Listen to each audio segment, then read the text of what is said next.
Shall we start? I think now we can start. Yes, Zeynep. So, welcome all to the second day of the second Halcyon Day of the 11th series, and I immediately give the floor to Zeynep to preside over this third session. Thank you, Marino. Welcome, everyone. Good evening or good morning, depending on where you are. Tonight we are going to have the third session of the Halcyon Days, our symposium called Enchantments and Disenchantments, Early Modern Ottoman Regions of the World. And today we're going to have three papers. We'll start with Harun Küçük. Every presenter will have 20 minutes of presentation, then followed by 10-minute Q&A session, if not more. So I would like to present Harun Küçük very briefly. For those, like most of you already know, he is one of the distinguished members of our GOS team. He is also associate professor at UPenn, Department of Sociology and Science, and currently he is a visitor scholar at Sabancı University. So he is the author of many publications, including one book called Science Without Leisure, and also he is currently co-editing a primary source reader on Ottoman science together with Oscar Eguar Mandujano. So Harun, you have the floor. Thank you, Zeynep. I will just share my screen with you.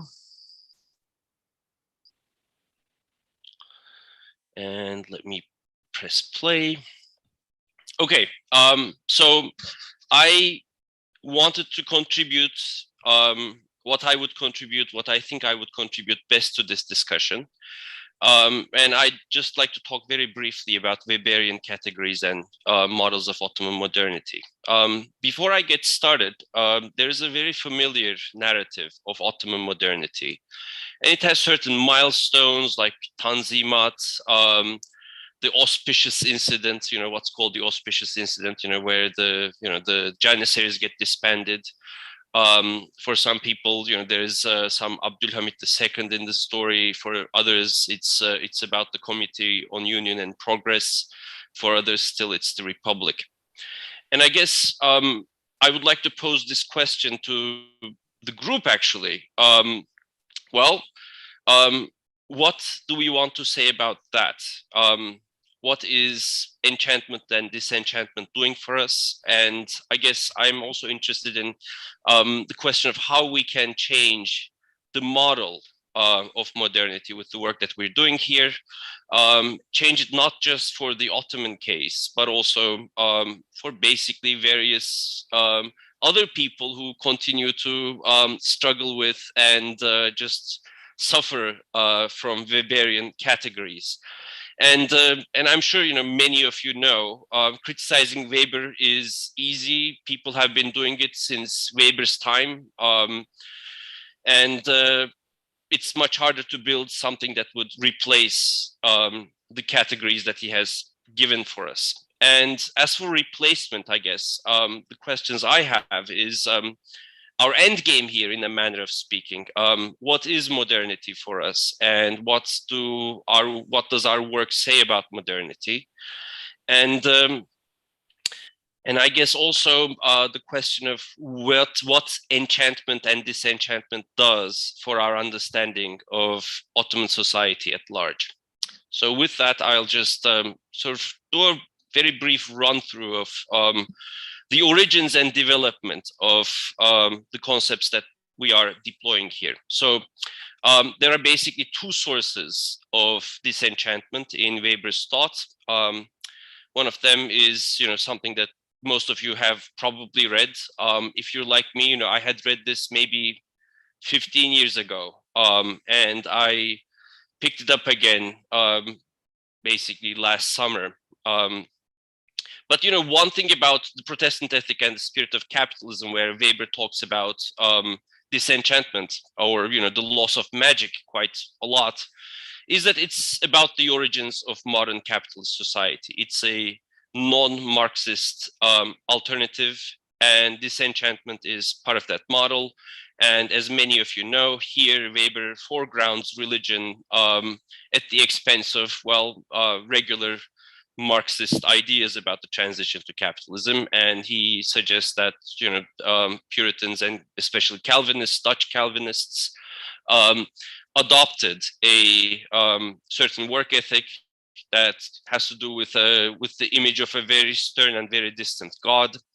And this work ethic, combined with frugality, allowed them to, work hard, do good work, and save enough money and launch capitalism. Right? That's a very basic account of it.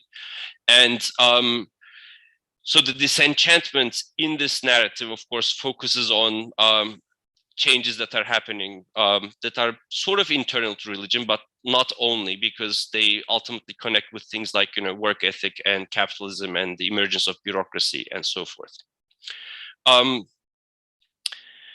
Weber ends the Protestant ethic and the spirit of capitalism with the following paragraph. Here we have only attempted to trace the fact and the direction of its influence to their motives in one, though a very important point. It would also further be necessary to investigate how Protestant asceticism was in turn influenced in its development. And it's, sorry about this, I have a hard time just changing. I don't see the whole screen, sorry. I'll just press escape for a second yes. Investigate how Protestant asceticism was in turn influenced in its development and its character by the totality of social conditions, especially economic. The modern man is in general, even with the best will, unable to give religious ideas a significance for culture and national character which they deserve.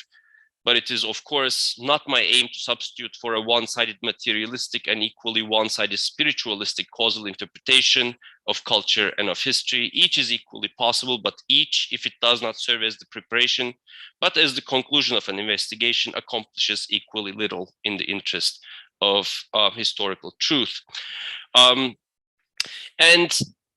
Just on this point, there is, quite a bit of recent scholarship on Weber and the Protestant ethic. And one of the things, of course, that comes up is the odd position of the Netherlands in European history in the 17th century. So lots of people have written about this. Jonathan Israel, when he wasn't writing about the Enlightenment, he was thinking about the economic history of the Netherlands. Pretty much every famous economic historian of Europe, Jan de Vries, Carlo Cipolla, etc., they have all written about the Netherlands. And the emerging picture is that 17th century Netherlands is indeed an exceptional place on a number of accounts. One, it is exceptionally educated. So things like the mandatory 8-year education actually emerges in the Netherlands around the year 1600. So that's one. There is a lot of book ownership. It's basically 10 times what people own in England compared with Germany, it's like 2 or 3 times as many books per person. So there are all of those things. It's also exceptionally wealthy. It's also a republic, etc., etc. So all the nice things that we associate with the better countries today, in some 17th century fashion, were already in place in the Netherlands. Further critiques also point out that there is an earlier start to capitalism, not only by pointing out, places like Venice where capitalism did start earlier, but also that that capitalism in the Netherlands did not emerge with the Protestant ethic. It's rather the case that the Protestant ethic followed capitalism.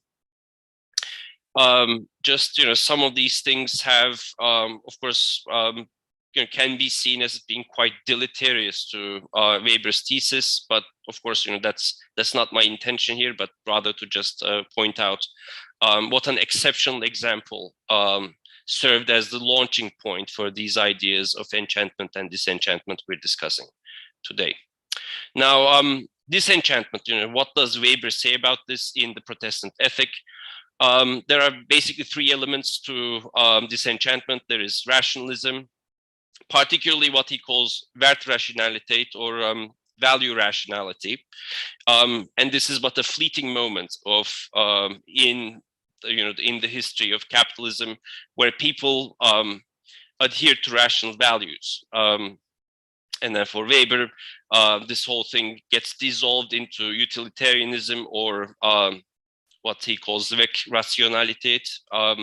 And I guess the interesting thing for me here is, and with all due respect to Marinos's analysis, when I read Marlene Kurtz's account of people who use reason, it's that they use reason to do things, and their pride is their ability to accomplish things. So it's a kind of civic rationality.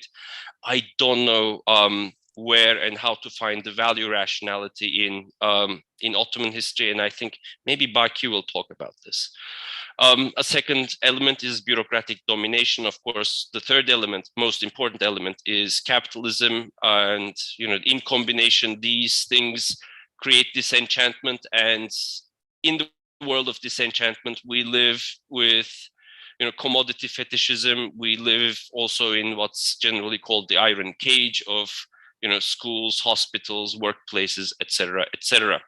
Now everybody knows that Weber's definitions and expectations of things like bureaucracy are extremely stringent, and no real life bureaucracy really lives up to that standard. Maybe in Weber's time they did, because Weber also lived in a very exceptional society for its time, and he was exceptionally well positioned within that society. So just a few things about the Protestant ethic. The second place where he talks about it is science as a vocation. And here he associates disenchantment with intellectualization. That is sort of a certain confidence that people had in their intellectual capacities to understand and to master the world. And this is, a good, juicy quotation just talking about disenchantment. It means something else, namely the knowledge or belief that if one but wished, one could learn it at any time. Hence, it means that principally there are no mysterious, incalculable forces that come into play, but rather that one can, in principle, master all things by calculation. This means that the world is disenchanted. One need no longer have recourse to magical means in order to master or implore the spirits, as did the savage for whom such mysterious powers existed. Technical means and calculations perform the service. This, above all, is what intellectualization means. So there is a certain science and technology aspect to disenchantment. Although this usually takes the second place. Most people who think about Weberian disenchantment think of it in terms of the Protestant ethic, but this is a different model of disenchantment that you also find in Weber's work.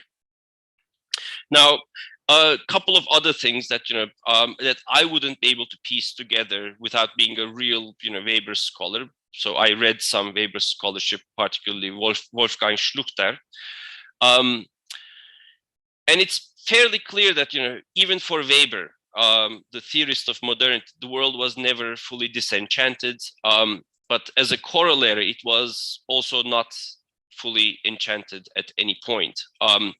And the disenchantment that Weber is talking about, of course, is about public life. Nowhere does Weber say, modern people don't read their horoscopes, or don't buy into Ponzi schemes and so on and so forth. They do all of those things. It's just that disenchantment is a feature of public life rather than private life. So that's another kind of thing in Weber's account of disenchantment. And there have been people who thought quite long and hard about Weberian questions, and I think in this connection, one person really stands out, and that's Sabri Ülgener. Sabri Ülgener has done a very interesting analysis of Ottoman society, And for him, religion was definitely an important component, but he did not restrict his religion. He restricted his analysis to religion. He also thought about, things like magical, money thinking. Basically, he tried to understand through the lens of Weber why he couldn't find capitalist reason in the Ottoman Empire, and he basically called the Ottoman Empire a place that was permanently stuck in the Middle Ages. So that's an interesting take, and someone definitely worthy of our attention here. So I have 5 minutes left. What I'm going to do is I'll just recap what these enchantments and disenchantments do at large, what they did for Weber, what they did for others.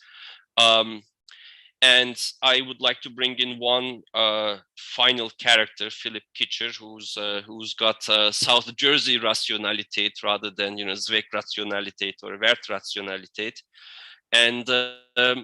And Philip Kitcher, some of you may know, he's a philosopher. He thinks a lot about questions of religion and secularism. He is an outspoken critic of modern militant atheism, and he writes quite extensively. So I was going to use a piece that I usually teach, which is his piece on modern militant atheism.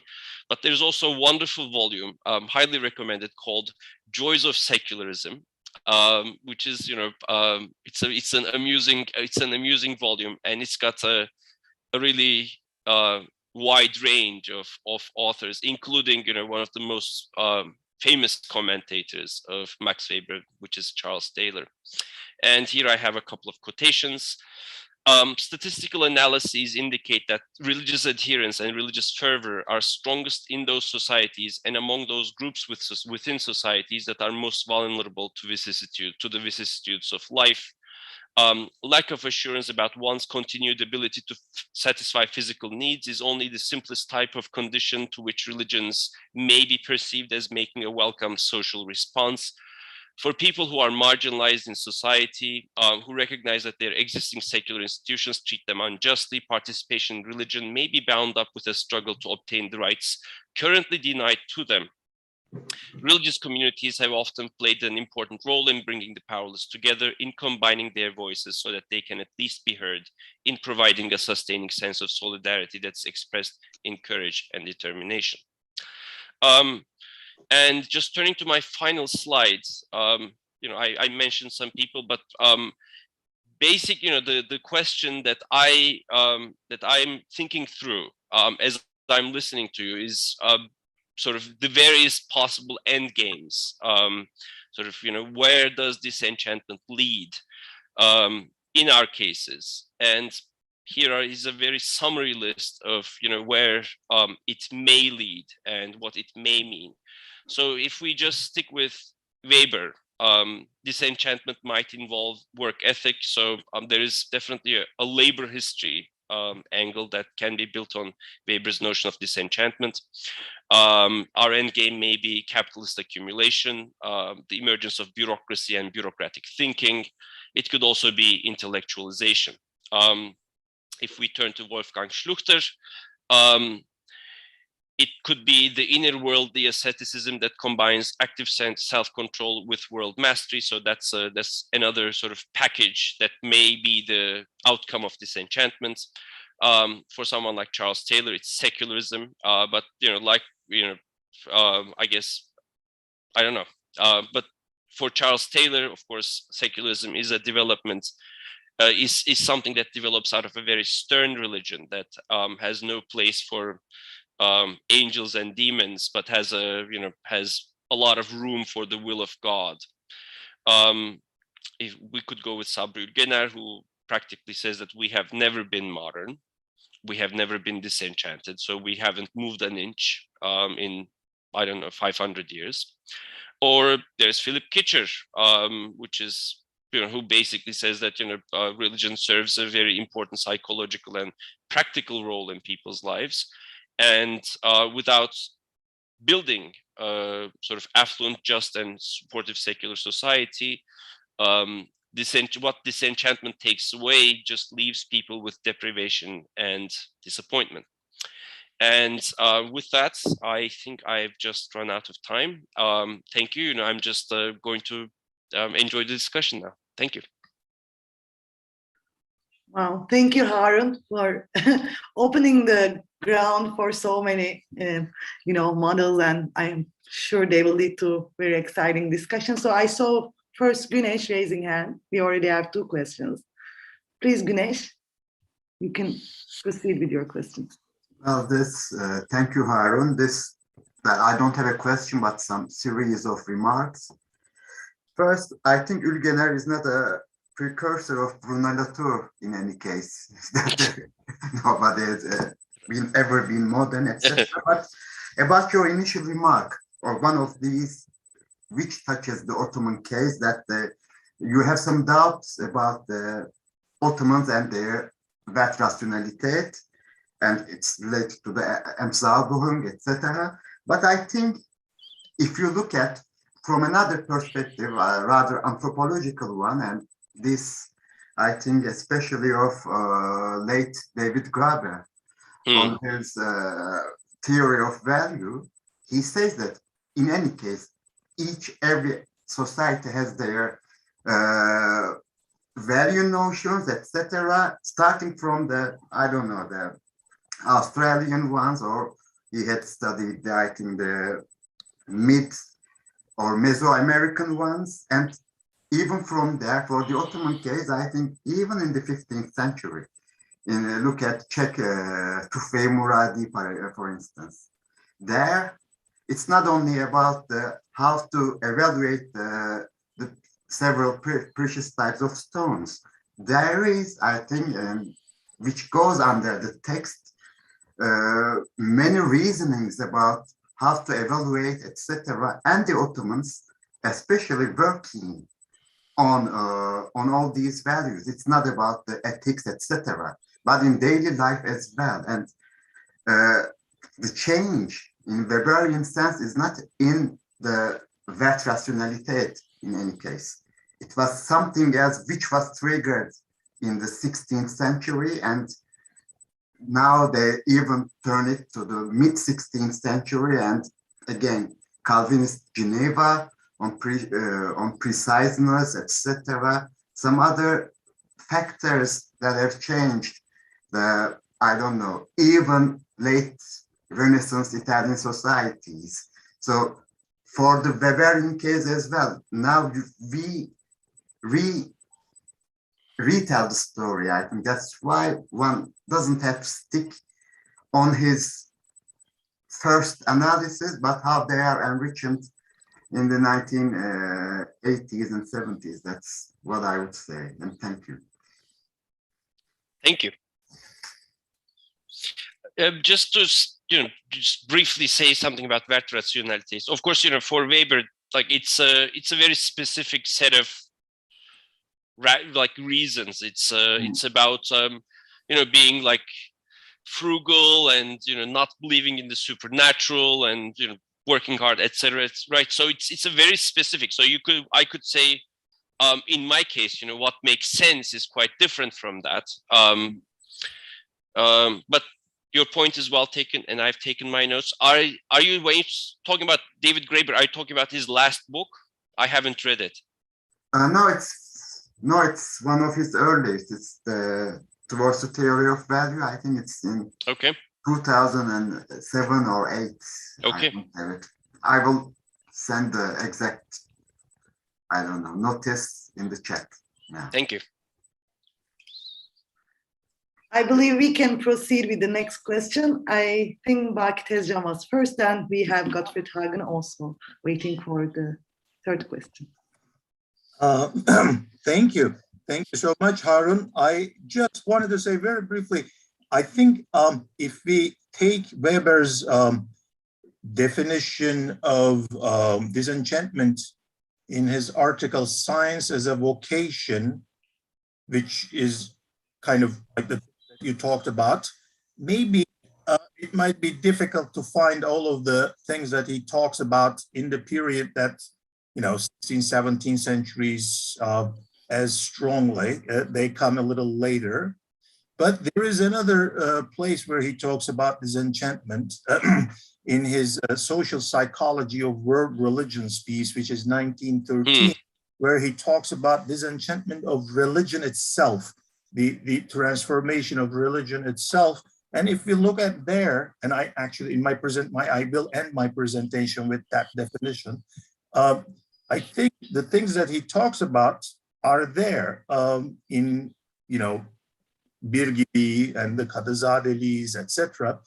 However, having said that, I think it is not just ideas that bring about modernity. There are many other factors as well, the sort of more material conditions.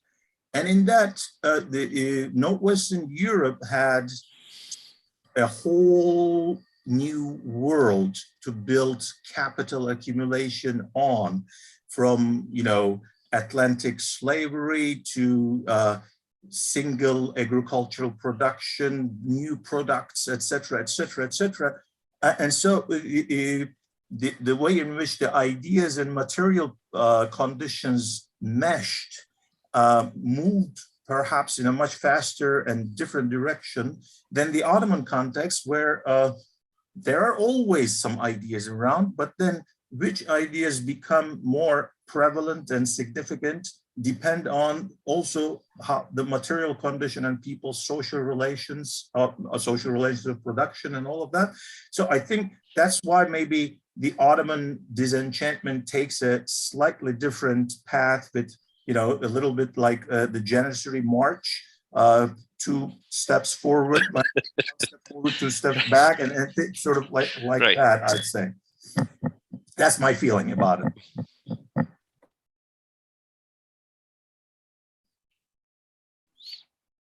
Thank you. That was hilarious and informative. So if you would like to make no further comments, we can proceed with the third question. Please. Yes, please. Yeah. So this was super helpful, and it probably means that over the lunch break I have to rewrite my introduction. But maybe I won't, and just stick with it and sort of expose my sort of fragmentary knowledge of Weber. But I wanted to come back to your remark that you don't see that much of Wertrationalität in the Ottoman case. I'm not sure. Are you aware? There's a little book by Florian Zemin about Katib Çelebi, of all people, of course. He's such an icon. It is a very, very sort of thorough Weberian reading, where he makes the argument how, especially Mizanul Haq, in the way it distinguishes between a kind of a legal analysis of many of those cases, and then proceeds with a political recommendation that's different. That is very much an example of Wertrationale thinking. So I just wanted to draw your attention to that. I've had a lot of issues with Zemin's work on empirical grounds, but in some way he's onto something there. I will definitely look at it. Thank you.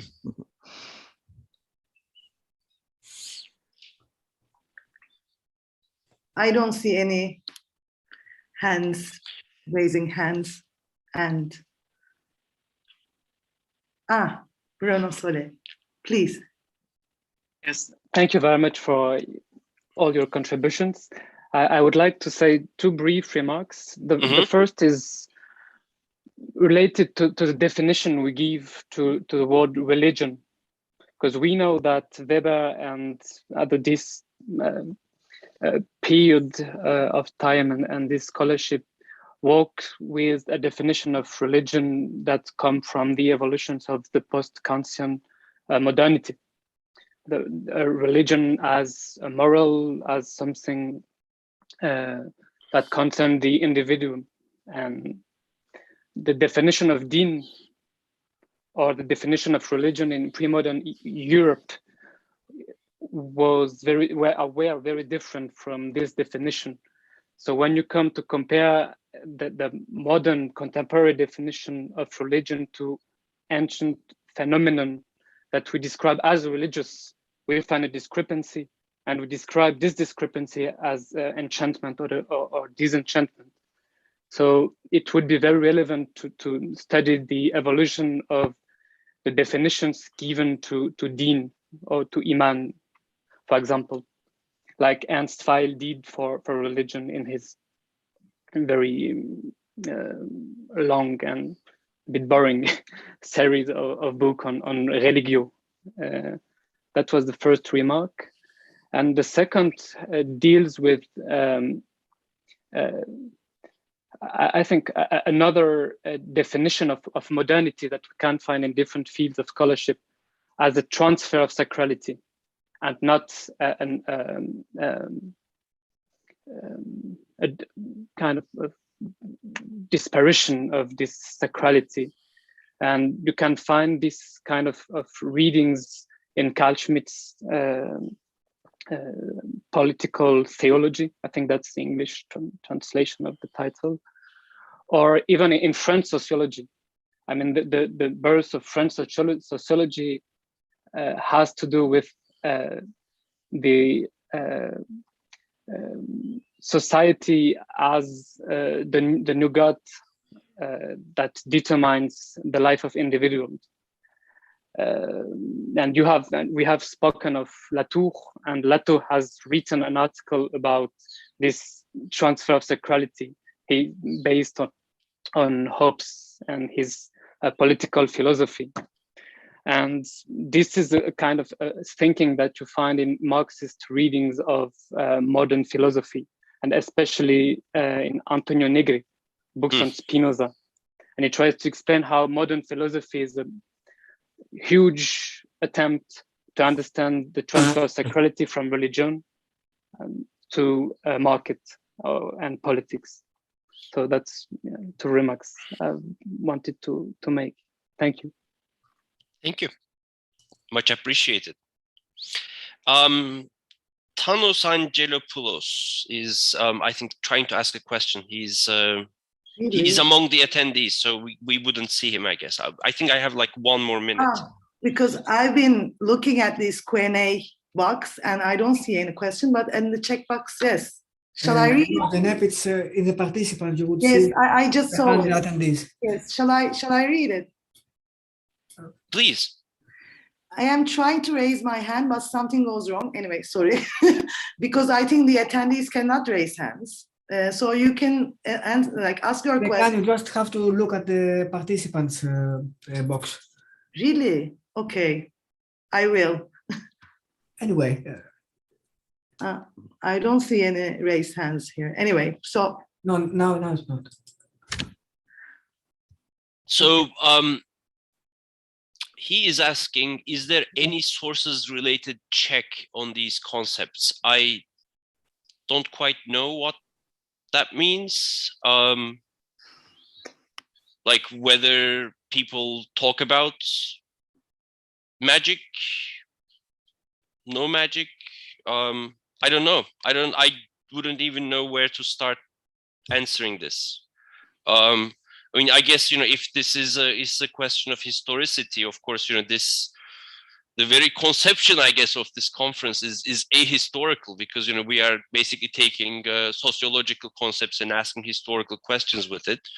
But, it's Weber and not our sources that talk about enchantment and disenchantment as such, it seems to me.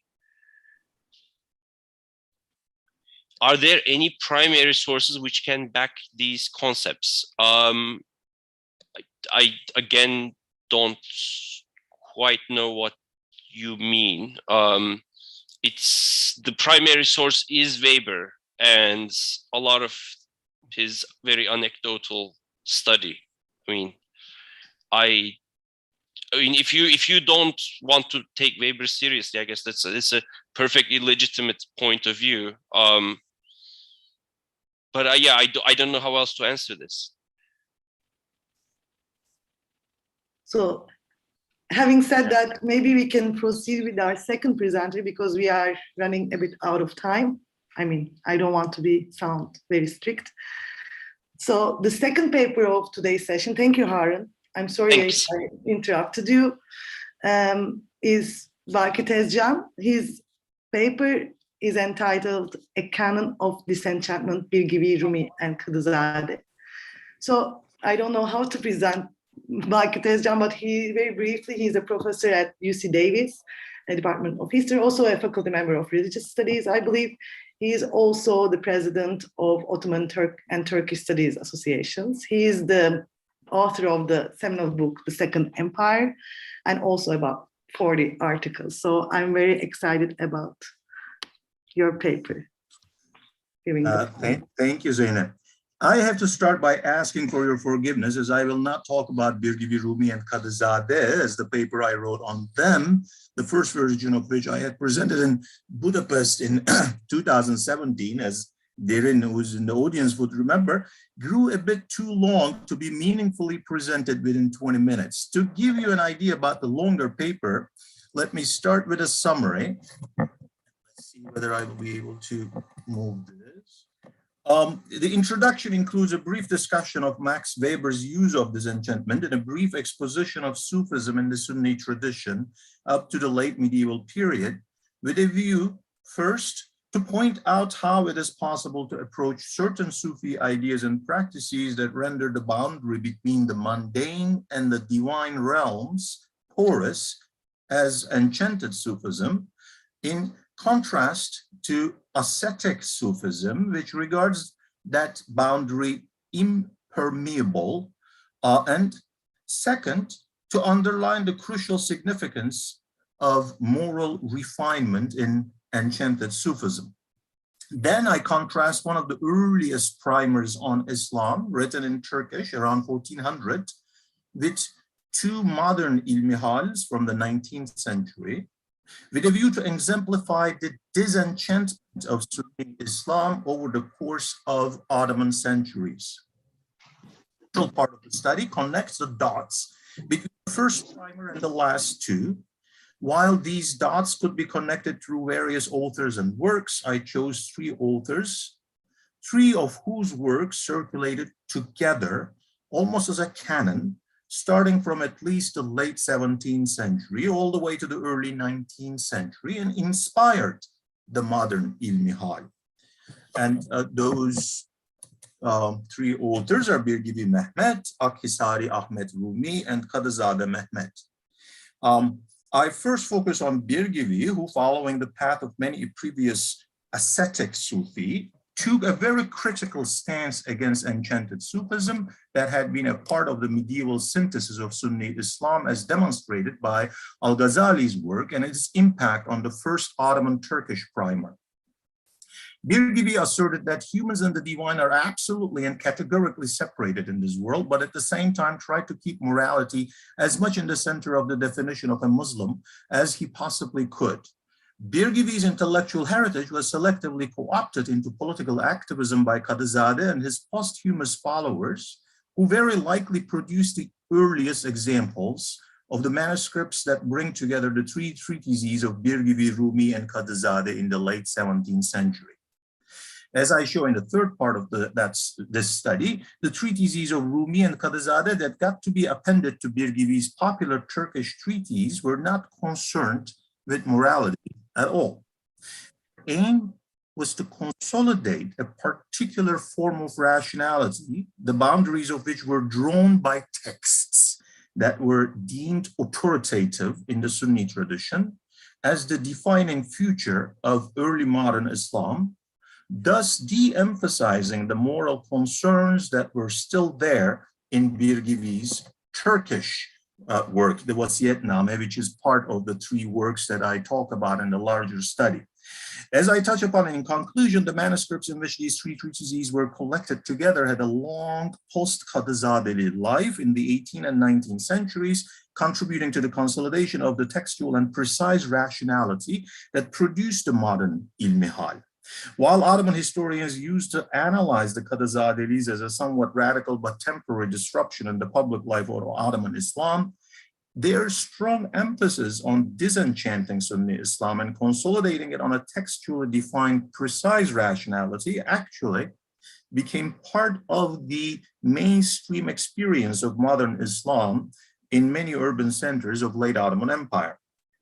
The part of this longer paper I would like to share with you today focuses on some of the differences between Al-Ghazali, whose Ihya Ulumuddin, or the revival of religious sciences, was the main inspiration for Qutbuddin's Muqaddimah, or the introduction, which is one of the earliest Ottoman primers on Islam, and Birgivi's At-Tariqa al-Muhammadiyya, or the Muhammadan path. So the differences between these two works mainly. I argue that Al-Ghazali, as an experiential or enchanted Sufi, had a lot of room for inspiration, as well as unwailing as possible paths to divine knowledge. Moreover, as an Ash'ari theologian, his theological synthesis on the question of free will versus predetermination was tilting toward predetermination a bit too much for the Maturidi theological school favored by the Hanafis. Thus, what Birgivi did in the Muhammadan path was first to untie the ties between moral refinement and the unveiling of the divine in Ghazali's The Revival of Religious Sciences, and second, to give more responsibility to humans in their moral choices. In short, the divine and the mundane were moving away from each other as the divine realm was becoming less accessible to Birgivi's readers in this world, and they were becoming freer agents who could not pass on the responsibility for their actions to the divine. For Al-Ghazali, there's a strong relationship between the purification of the self, the moral refinement, and getting to know God while still in this world. The purification of the self from vices is all about strengthening the fortress of the heart against the devil, who is an enemy eager to conquer the heart and rule it. And the embellishment of the self with virtues is about preparing oneself for approaching God. It's possible for the human to, this is actually very similar in Birgivi as well. The difference is, for Ghazali, it is possible for the human to get to know and to get closer to God through one's heart in this world. And here I have several quotations from Ghazali. The honor and excellence of man, in which he surpasses all other sorts of creatures, is his aptitude for knowing God. Praise be to him. This knowledge is man's beauty and perfection and glory in the present world, and his provision and store for the world to come. He is prepared for this knowledge only through his heart, and not by means of any of his members, for it is the heart that knows God and works for God and strives toward God and draws near to him and reveals that which is in the presence of God. For it is the heart that is accepted by God when it is free from all save him, but wailed from God when it becomes wholly occupied with anything other than him. The heart is the part of man that perceives and knows and experiences, and it has some connection with the physical heart. The majority of men have become perplexed when they try to perceive the nature of this connection. They will guard against trying to explain this connection for two reasons. First, because it deals with mystical sciences, and our aim in this book includes only the knowledge of proper conduct. And second, because to ascertain its call for a disclosing of the secret of the spirit concerning which the messenger of God did not speak, and therefore no one else should speak. There are some secrets around. There is a whale. So these kinds of concepts permeate Ghazali's work in the third volume especially, but you won't find them in anything quite like it in Birgivi. and I'm not going to read everything in detail, but also he says, hearts are destitute of the knowledge that they lack only because of the following 5 reasons. And the fourth one, here he talks about the whale. The obedient man who has overcome his appetites and devotes himself exclusively to a certain specific reality may not have this revealed to him because it is veiled from him by some belief that he has held from his youth. This belief walls him off from the true nature of the real and prevents there being revealed to his heart anything contrary to the strict interpretation of the doctrines that he has blindly accepted. This too is a great veil that overshadows most Muslim theologians and those who are zealous followers of the legal schools, and indeed most righteous men who think upon the kingdom of the heavens and the earth, for they are veiled by their blindly followed creeds that are hardened in their souls and firmly fixed in their hearts and have become a veil between them and the perception of realities. Again, if we read Birgivi, we won't find anything related to anything that concerns a veil that needs to be uplifted in order to approach God. Inspiration, I mean, I'm not going to keep reading more, but the Ghazali's concept of taqwa, which is so central also in Birgivi, includes something about unwailing.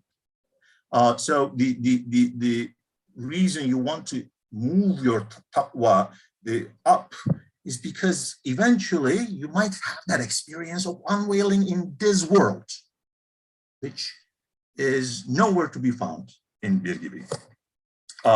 Thus, the prominent place that moral purification received in al-Ghazali's revival and Izniki's introduction is closely related to the way in which experiential or enchanted Sufis construct the accessibility of the divine in this world. We have to remember that the most important source of knowledge that al-Ghazali singled out in his autobiography was a light that God cast on his breast. It was also al-Ghazali who stated that even when awake, Sufis see the angels and the spirits of the prophets and hear voices coming from them and learn useful things from them. While denying the possibility of Sufis' union with God in writing, he hinted that there is a state that appears to some as a union, adding that it was not possible to talk about it in writing. The medieval world Muslims then was one in which it was possible to imagine to get closer to the divine realm while still living in this world. God could lend a hand to some Muslims by granting them special access to divine knowledge. And moral purification was an important step in the quest for the divine in this world. Accepting inspiration and unwailing as a source of knowledge about the divine invites another important question. What about those Muslims who work hard to purify themselves but receive no inspiration from the divine? Could God really favor some Muslims over others by providing them with special access to something that others have access to? Have no access to, I'm sorry. Would that be fair? An egalitarian fate that is defined by reference to communitarian practices would be expected to treat its followers in an egalitarian fashion. While the political nation was expanding, could one keep what Marinos called yesterday knowledge nation limited to an epistemological elite? This particular pressure became much more important in the early modern period as the medieval barriers to social mobility were breaking down and some believers were joining the ranks of the ruling class. As we see in the Ottoman world, the Ajnabi become part of the elite, while others remained as subjects. So at that moment in time, you need all the more a discourse that would bring, sort of mediate this growing social tensions. Experiential Sufism was gradually marginalized in the early modern Ottoman world. Gradually is very important, and Ottoman Sunni Islam eventually came to be defined along strictly Maturidi lines of theology that privileged reason, which unlike inspiration was accessible to all without any special divine favors. Thus, the Ghazalian synthesis of Sunni Islam, which was centered on Ash'ari theology and provided legitimacy to experiential forms of Sufism, came under heavy attack. Even though Birgivi was actually the intellectual leader of the attack against experiential Sufism and inspiration in the Ottoman Empire in the 16th century, he did not intend to separate moral refinement from the definition of a Muslim. Even though Birgivi follows al-Ghazali's revival very closely in the contents of his Mohammedan path, that the contents that pertain to vices and virtues, so much so that one often finds verbatim adoptions. So you can actually see him citing him literally, not always citing the footnote, but citing him, taking the text from him. His opposition, that is Birgivi's opposition to the recognition of mystical experiences as a potential source of knowledge in terms of one's religious duties, is at the very heart of his Mohammedan path. Using the late Shahab Ahmed's terms, one could say that Birgivi is strictly against the idea of a hierarchical epistemology that would provide some seekers of truth with a different channel to it. After the short invocation section, the very first sentence of Birgivi's path declares that reason and transmission of knowledge are in agreement with each other, clearly referring to the relationship between knowledge arrived at by reason on the one hand, and revelation and its transmission through generations of Muslims on the other.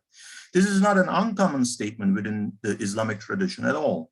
However, within the context of Birgivi's concerns in his Mohammedan path, it specifically targets knowledge that is attained through divine inspiration by experiential Sufis, and also hints at the later development of explicitly Maturidi identification among Ottoman Hanafis, who gradually increased their emphasis on the rationality of the law that is built on divine revelation, the last recipient of which was Muhammad.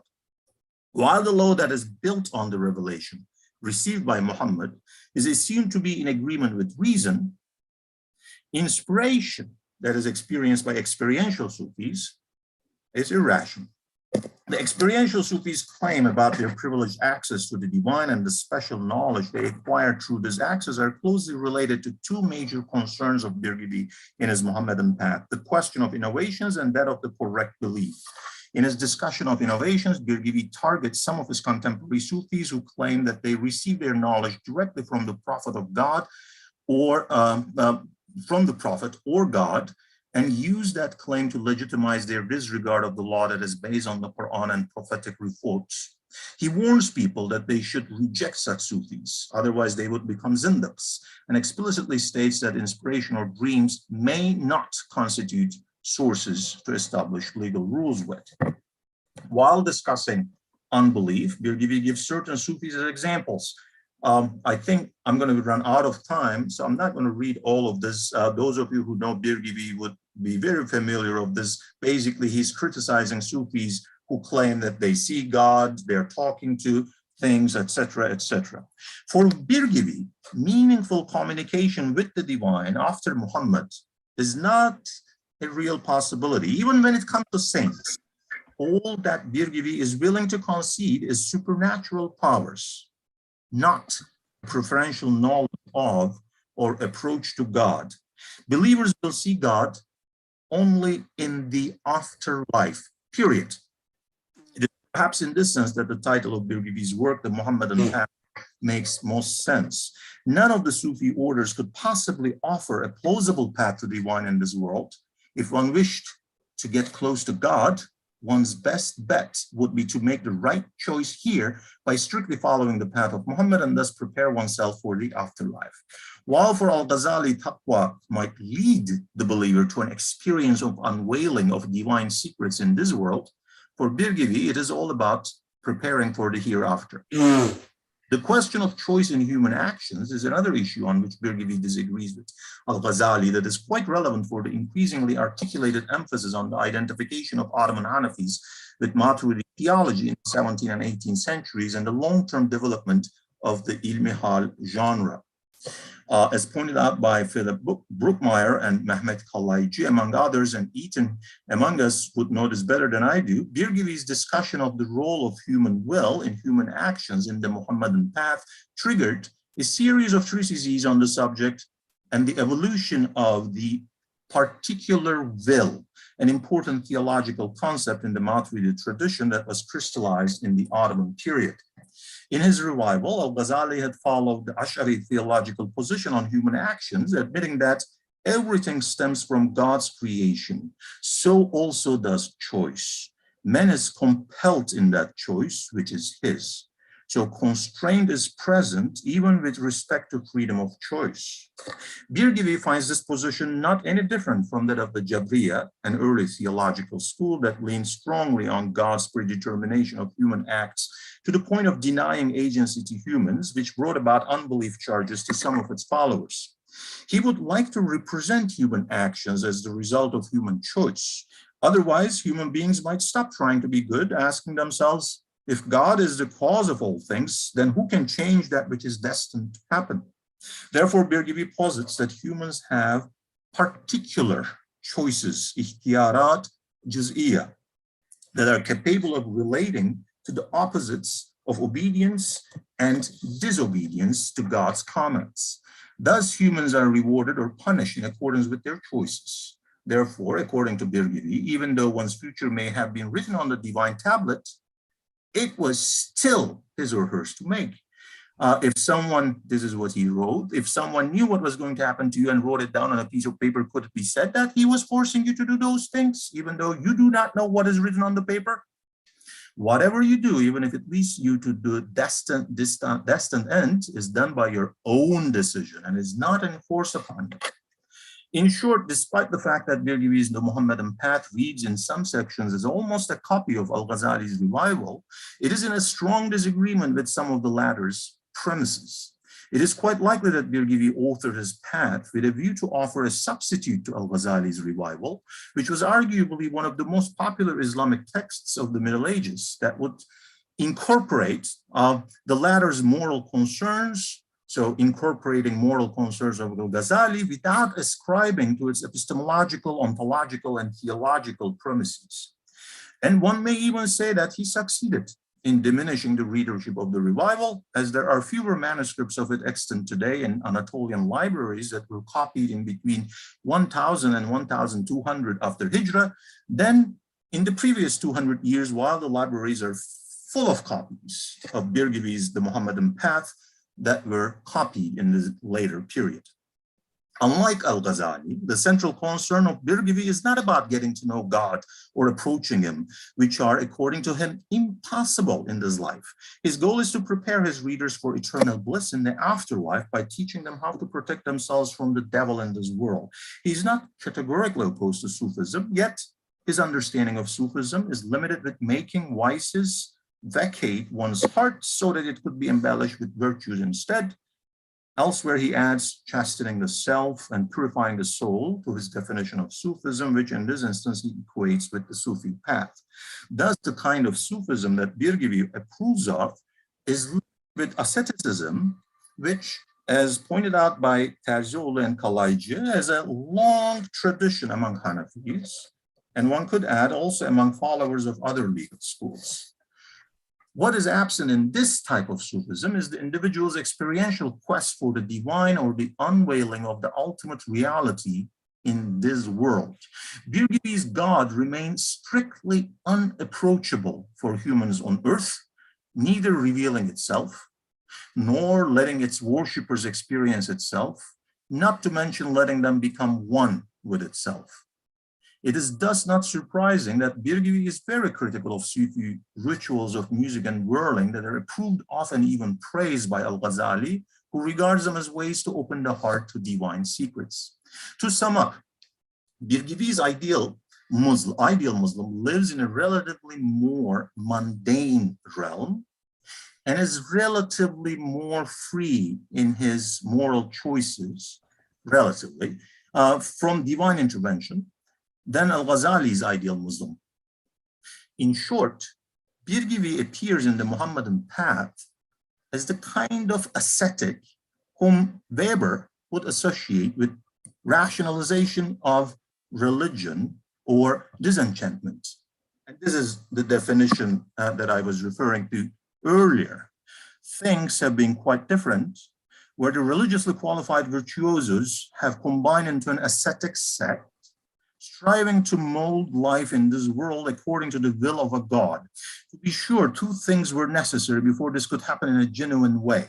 First, the supreme and sacred value must not be of a contemplative nature.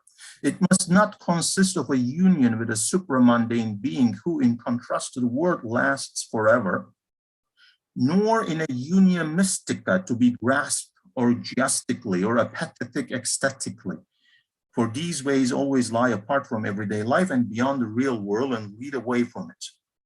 Second, such a religion must, so far as possible, have given up the purely magical or sacramental character of the means of grace. For these means always devalue action in this world as at best merely relative in their religious significance, and they link the decision about salvation to the success of processes which are not of a rational everyday nature. When religious virtuosos have combined into an active asceticist sect, two aims are completely attained: the disenchantment of the world and the blockage of the path to salvation by a flight from the world. The path to salvation is turned away from a contemplative flight from the world and towards an ascetic, active ascetic work in this world.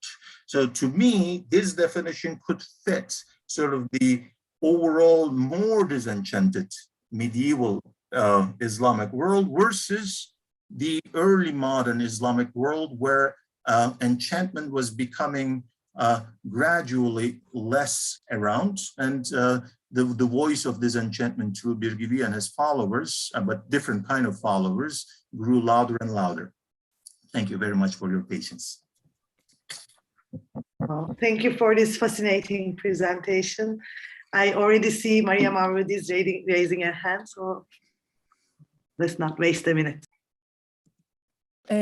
I was struck by a lot of things in your presentation, which I found very interesting. I just want to ask one question. I was struck by the piece of paper, the last quote from Birgivi, that if somebody knows what's going to happen to you and writes it on a piece of paper, blah, blah. Because it is the conditions of a known procedure in divinatory practices, and especially astrology, known as tasil, that you write something on a piece of paper, you make a prediction, you write it in a piece of paper, and then once your prediction comes true, you take it to your patron and you persuade, you say, this is what, so can you make a connection between this and divinatory practices? Is there any attitude you find in Birgivi? I mean, you understand, part of my question is driven by ignorance. I don't know Birgivi's work, but I'm very curious. I think we couldn't find Birgivi at anywhere in his own writing, sort of talking positively about divinatory practices. I think he would be actually in the very Mohammedan path. If you, at the very beginning, if you look at in sort of the first parts, he talks about sciences, and then he talks about sort of sciences that are good and then sciences that are dangerous. And of course, divinatory practices would be in those dangerous sciences. So he would really stay away from it. Having said that, I do believe there was sort of a difference between many, this is the case for many authors, and it's impossible to know who had it, who didn't. But I do believe that Muslim authors sometimes had certain practices that they kept for themselves and then presented themselves in a different way to the public. And also Birgivi had a very early different kind of life before he became a very strong sort of opponent of ascetic, not ascetic, but ecstatic or enchanted Sufism. He himself had been sort of introduced into the Bayrami order and had a life in it, and then sort of had come to it and then started working, and then had an interesting moment in his life about which we don't know much. He took sort of a break and then came back as a human being like this, like at least in his writings, in his outward appearance, which is similar to Ghazali. Ghazali also had a life as more of an outside scholar, and then he became very inward-oriented later. In the case of Birgivi, maybe it worked the other way around. So what I'm trying to get at is, it is not impossible that he would be well aware of these kinds of practices, but I think at this point, in this stage in his life, I don't think they were really his cup of tea. He was really kind of against them. He was criticizing them very heavily. I mean, it addresses the question of free will versus predestination, which is fundamental for the licitness or illicitness of the prognosticatory science. I stop here. Thank you. Thank you very much. We have many questions in line. First, I saw Renaud. Please, Renaud, proceed. Yes, it's a very quick question. Baki, are you aware of the book of Khaled al-Ru'ayhib called Islamic Intellectual History in the 17th Century? Scholarly Currents in the Ottoman Empire and the Maghrib. And I was very interested in the parallel between the Kaduzadeli movement and similar developments in theology, and especially Maliki theology of the 17th century. So could you elaborate or say something about this parallel between Ottoman speaking and world and the Arab provinces of the empire?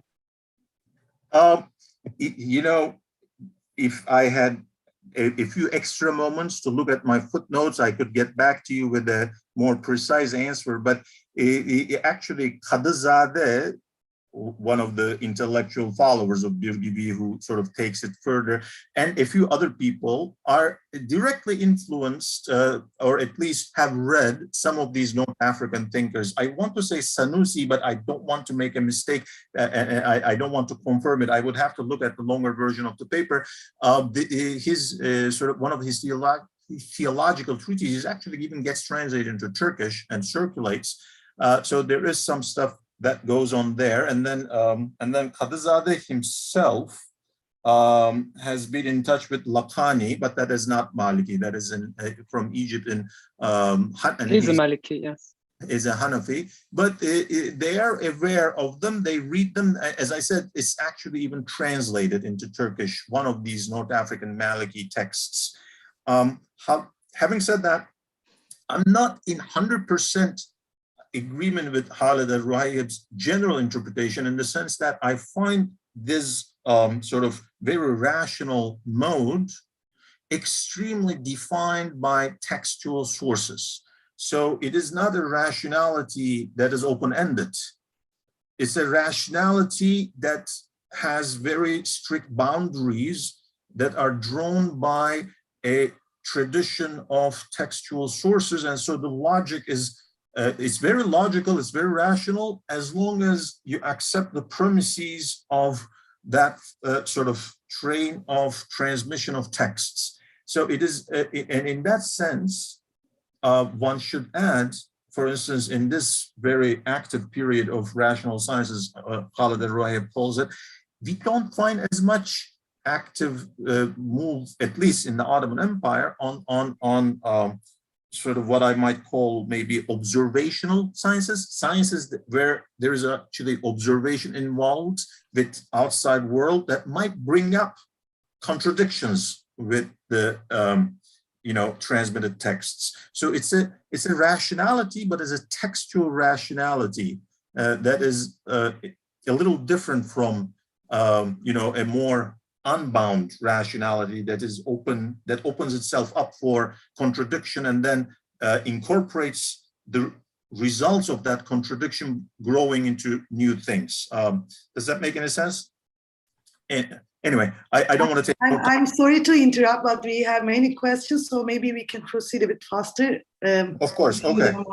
Maybe I should just listen to everybody and then try to give a general response and finish it there, because otherwise we can take a few more minutes just to warn you that we have three from our panelists, Cornel Fleischer, Güneş, and Ethan, and also after Cornel Fleischer, Derin Terzoğlu has a question in the Q&A box. So maybe we can have the question from Cornel Fleischer and then proceed with Derin Terzoğlu and then Güneş and Ethan. That's how I saw the hands. Sounds good. Okay. So. Cornel Hocam, buyurun. Baki, thank you very much. I'd like to go back to, not surprisingly, because Maria and I are going to be presenting something tomorrow morning together, to Maria's question, and one of the curiosities, for example, about, say, okay, so Ibn Khaldun is supposed to be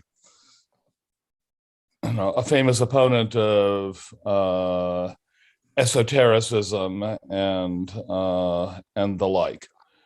But these people, particularly, it's in an earlier period than the one that you're dealing with. They're very good at compartmentalizing this stuff, and saying what they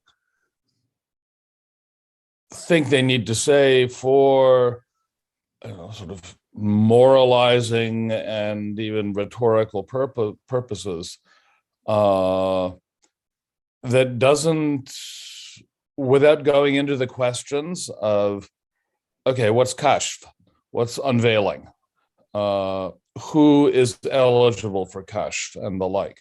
So, I mean, is that something that you're able to think about in the case of Bir Gibi, for example?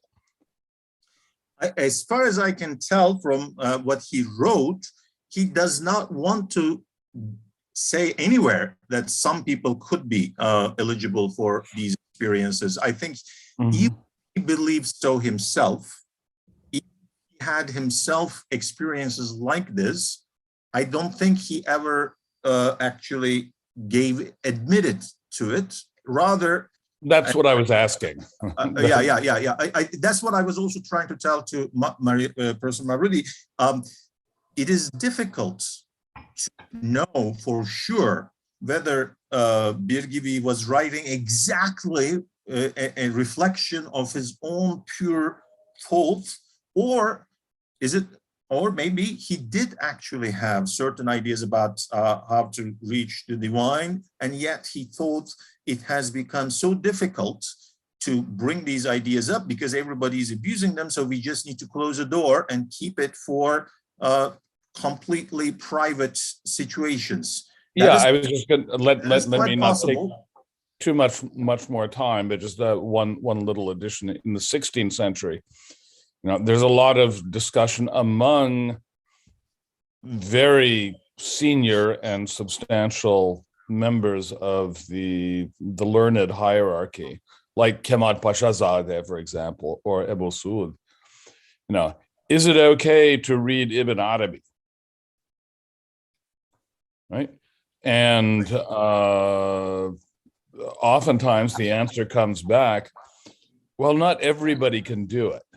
I can do it. Yes. And I can tell you who can't. But I'm not going to publicize it. Right.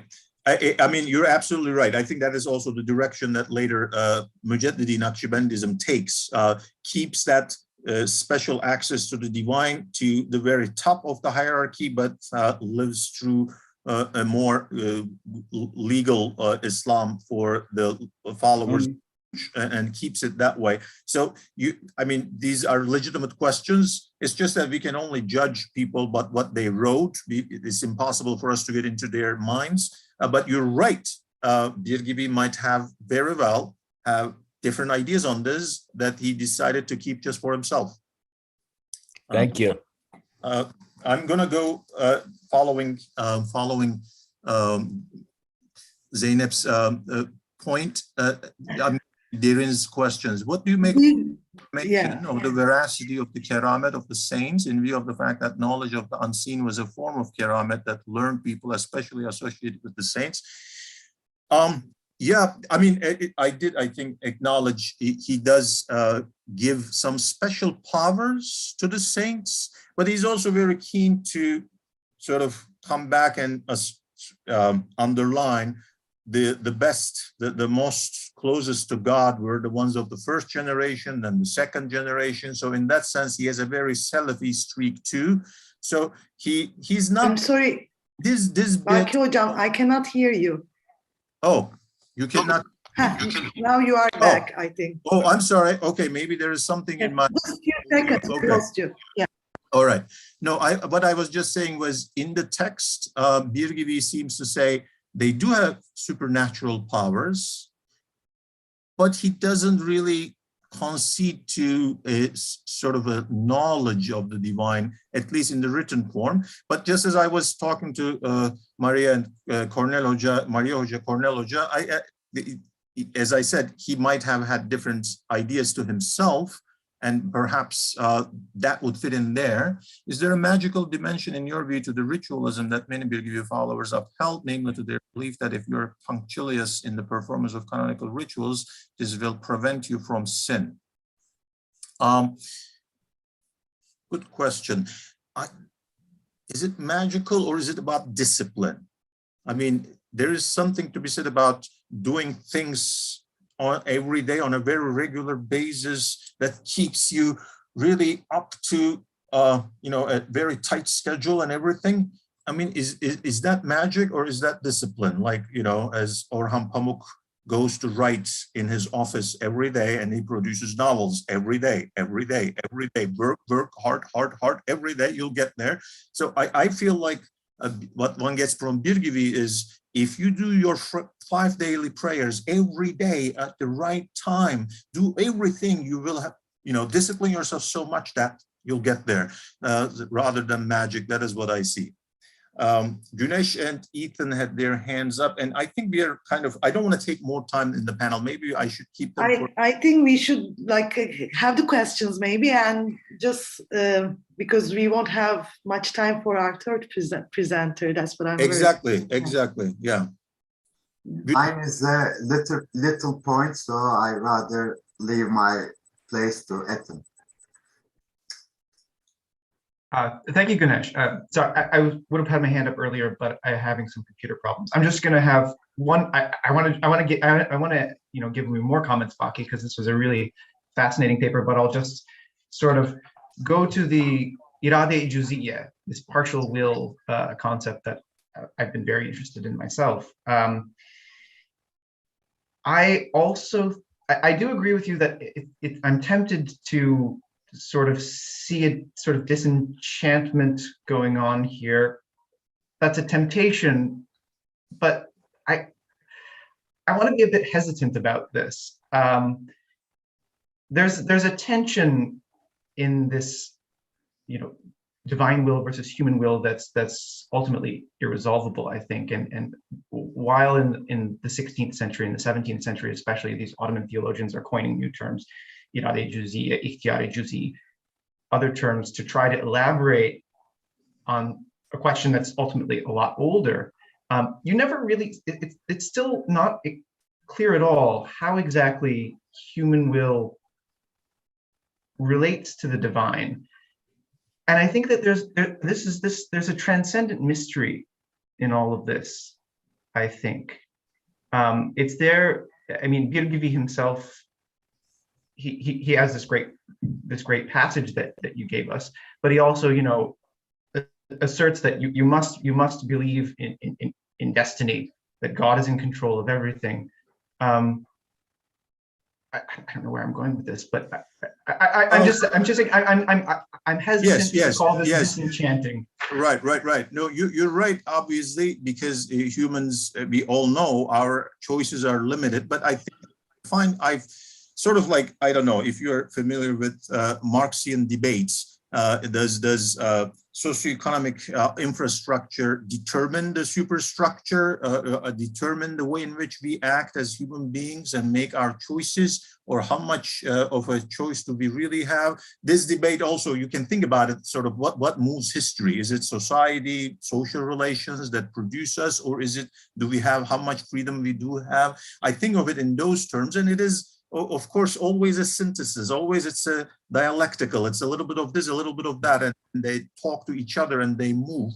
But I guess at the end of the day, if you are to have a sort of a society that is based on law and works with the law, you do have to have human responsibility for their actions so that the law can operate. And Birgivi's choice for sort of ultimate human responsibility, I think, is in sort of connection with his social, concerns about keeping society in good shape, and have a strictly law. Terribly sorry to interrupt, but I think we should wrap it up. And we also, I'm sorry. It's just we are way behind our time. I mean, we'll also take the break, I think, in this case. And there is another question for you, Baki Hocam, Yorgos Gedopoulos, in the Q&A box. Maybe you can, and maybe. Does not this textual rationale remind of Protestant epistemology with its emphasis on literal, non-metaphorical understandings of Christian text? Yes, yes, of course. There's a lot of parallels in there. Yes, definitely. But I'll shut up right here so that we can move. I am so sorry. I wish we could be all here and continue with these discussions. This is the downside of doing this online, I think, which is a pity. So I'm sorry I couldn't manage time very well. I think we have 5 minutes left for the fourth session to start. So Marinos, what shall we say? Like, can we take 5 more minutes maybe, like we did yesterday from the... So 8:05. Let's go back in 8:05 strict. Okay. Okay. Thank you all, the presenters and those who had these wonderful questions, all these lively discussions we had, and see you soon. Perhaps we should start over. It's getting 10 past. And so I'll give the floor to Ganesh, who's presenting this session. Hi, Maria. Hello, nice to see you. So our second session commences. I am honored to present Professor Slobodan Ilic from Near East University. He is the author of excellent monography on Hüseyin Lahmekani, ein osmanischer Dichter und Mystiker und sein literarisches Werk, and many other excellent writings. And tonight he will be talking about, again, on the 17th century. So we are waiting for it, Professor Ilic. Slobo, we always know you're Mekan, and it's good to know that. Yeah, that's good, just to be Lahmekani in every Mekan, it's the Zatul Mekan. It's great to hear you, at least, because I think that I cannot see you. Mekan, sorry. You can just adjust your camera so we can only see the top of your head. Now, anyway, it's great now. Great to see you again. My dear colleagues, my dear friends, my humble contribution to our conference and tiny attempt to repay for the pleasure of seeing so many friendly, nice faces after a long time, since enchanted times before COVID and all other disasters. And my topic of my speech will deal with the period not remembered as the best time of life for members of heterodox dervish orders in the Ottoman Empire. So it is early 17th century and the period of the fierce ideological dispute concerning the heterodox dervish orders and all religious practices which are not in line with Sharia, understood as Qadi Zadeliler and others. So probably partly as a result and the reaction of this air of fear in the Ottoman capital, but also partly as the normal reaction of bad destiny of the Melami-Bayrami order in the last decades of 16th century. So persecution of their heterodox protagonists, Ismail Mashruqi in 1538, Husamuddin Ankaravi in 1557, and Melami Qutb, Gavs Paul, not only of the order, but also the universe, Hamza Bali Bosnevi, in 1573. After all those bad experiences, exactly in this time, Melami-Bayrami order tried to reconcile with the state authorities and Orthodox ulema and to regain its prestige after being seriously imperiled after all those chain of persecutions. And the key person in this period and in these efforts was Hasan Kabadus of Bursa. Kabadus means tailor and is connected with the Melami ideal of practical work or doing manual job as the only just way of gaining and survival. Hasan Kabadus was another Khalifa of Husameddin Ankarevi, killed in Ankara Tower, and he bore the honor of Qutb, spiritual leader of Melamis, after executed Bosnal Hamzabali and before Idrisi Mukhtafi. I will share with you the screen, I will at least try, of silsile, which silsile of the Melami Barami order from two Sarajevo manuscripts. I think it was something like early 19th or late 18th century, which is also transmitted. I will try to share it again. New share, let me see. Oh, I'm not too much. Let me stop share to change to other picture. Just a minute.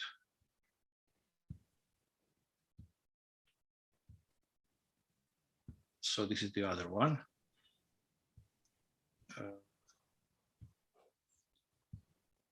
Share screen. It will be, I hope, this. No, it's not this. This is this. Okay. So we see here that after Hamza Bali comes Hasan Kabadus, and after him Idrisi Mukhtafi. Kabadus had no charisma of predecessors actually, and also no power of Idrisi Mukhtafi after him. But in bad times, he saved a life of his dervishes and of his own head. As far as I know, he left no whatever written works. Mustaqim Zadeh in his Risale Melamiye Bayramiye mentions him in a couple of words, and Ali Zadeh in Serguzesht doesn't mention him at all. However, he raised two important disciples who were like him on the straight line of Sharia, but succeeded to regain a respect to the order. The first was Hussein Lamekani, and the second Abdullah Bosnevi, both of Balkan origin. Lamekani in particular, spending all his life in a small convent in today's Cerrah Pasha Hastanesi in Istanbul in Fatih, was Shariat Tamamile Mutamesik Veselameti Fikr, etc.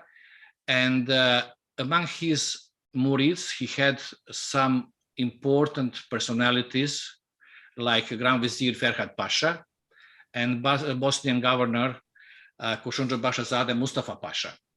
And I have some letters of Lamekani written to them.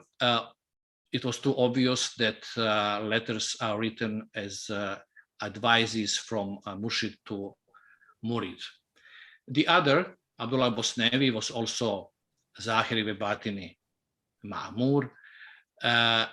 Nazmi in Hediyatul Ikhwan accuses Melami Bayramis of the time for being heretics, Revafis, Regari Revish, even from the very beginning, from the time of Omer de Sikini. But in the same time praises Abdullah Bosnevi as actually Sherve Mashari Marifi Lahiyeh, so somebody to whom nothing out of a proper understanding of Islam could be attached. We mentioned this dispute between Qadezadelis and Sivasis.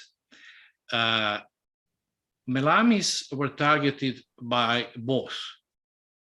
Only difference was that for the first group, generally all Ahli Tasawwuf were Ahli Bidah, and for Sivasi fraction, the suspicion was connected with heterodox groups which diverged from the main line of Bayramis. And they even never used this term Bayrami or even Melami Bayrami, and preferred actually derogatory names like Hamzevi or Idrisi.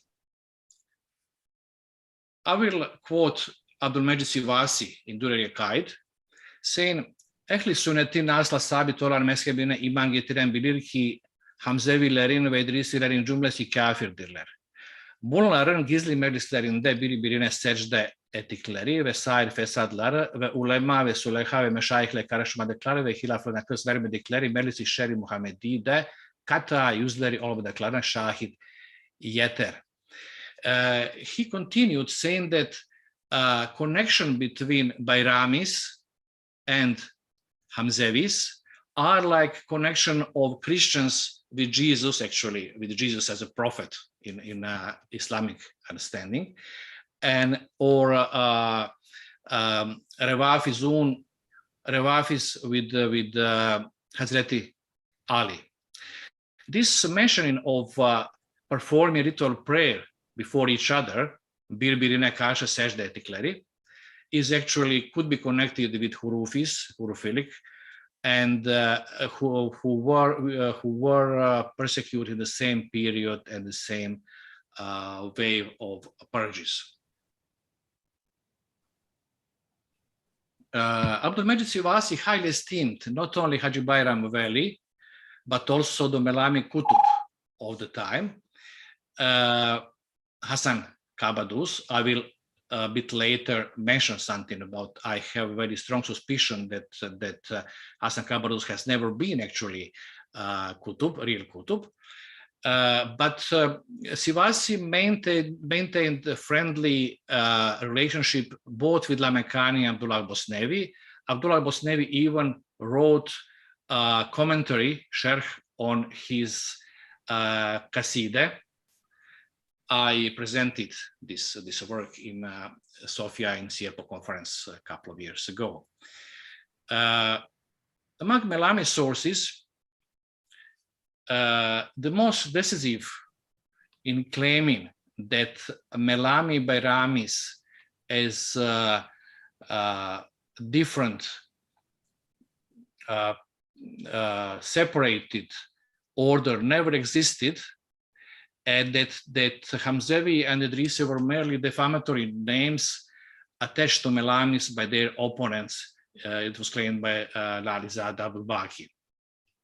Hamzevis, Idrisis. In the time when above-mentioned works appeared, Hamza Bali was already for a long time dead, so it was obvious that all this accusation was addressed to Idrisi Mukhtafi. Who was this dangerous and odious mystic whom Sheikh Sivasi likes to call Idrisi Iblis, so Idris the devil? Like Kabadus, he was also a disciple of Husameddin Ankarevi, and in accord with the Melami understanding of Hulul, reincarnation, he was, for his followers, he was the reincarnation of Hamza Bali himself. Originally from Thessaly, Terhala. His real name was Haji Ali Bey. And this Mahlas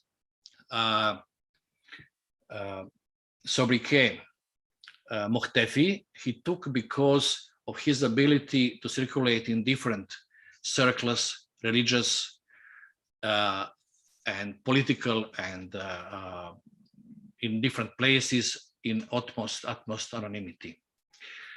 Before settling in Istanbul, he routed the Balkans, and allegedly he founded Melami centers in Belgrade, Plovdiv, Sofia, Edirne, Gelibolu, Cairo, Mecca, Medina, having in all places different name.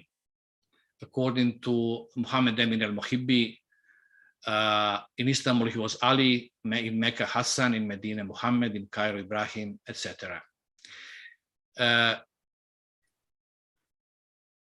According to Atai, Hadaiq al-Haqaiq, there was issued a firman for his execution, but nobody except his murids knew who he was. According to La Alizadeh, at the same time he was accepting 50 to 60 murids in his house. According to Sar Abdullah, Idris lived 83 years and was buried in Qasim Pasha. He never left any written work. Abdul Baqi Pinarli mentioned some treatises and some ghazals, and I have a very strong suspicion that it has anything to do with our Idris Mukhtafi. And he was important because in his time, order switched geographically from Anatolia to Balkans, and in talking about the societies and layer of societies, he switched from Sipahis and peasants to city dwellers and to Esnaf. But if Idris was successor or even reincarnation of Hamza Bali, what was the role and position of Hassan Qabadus?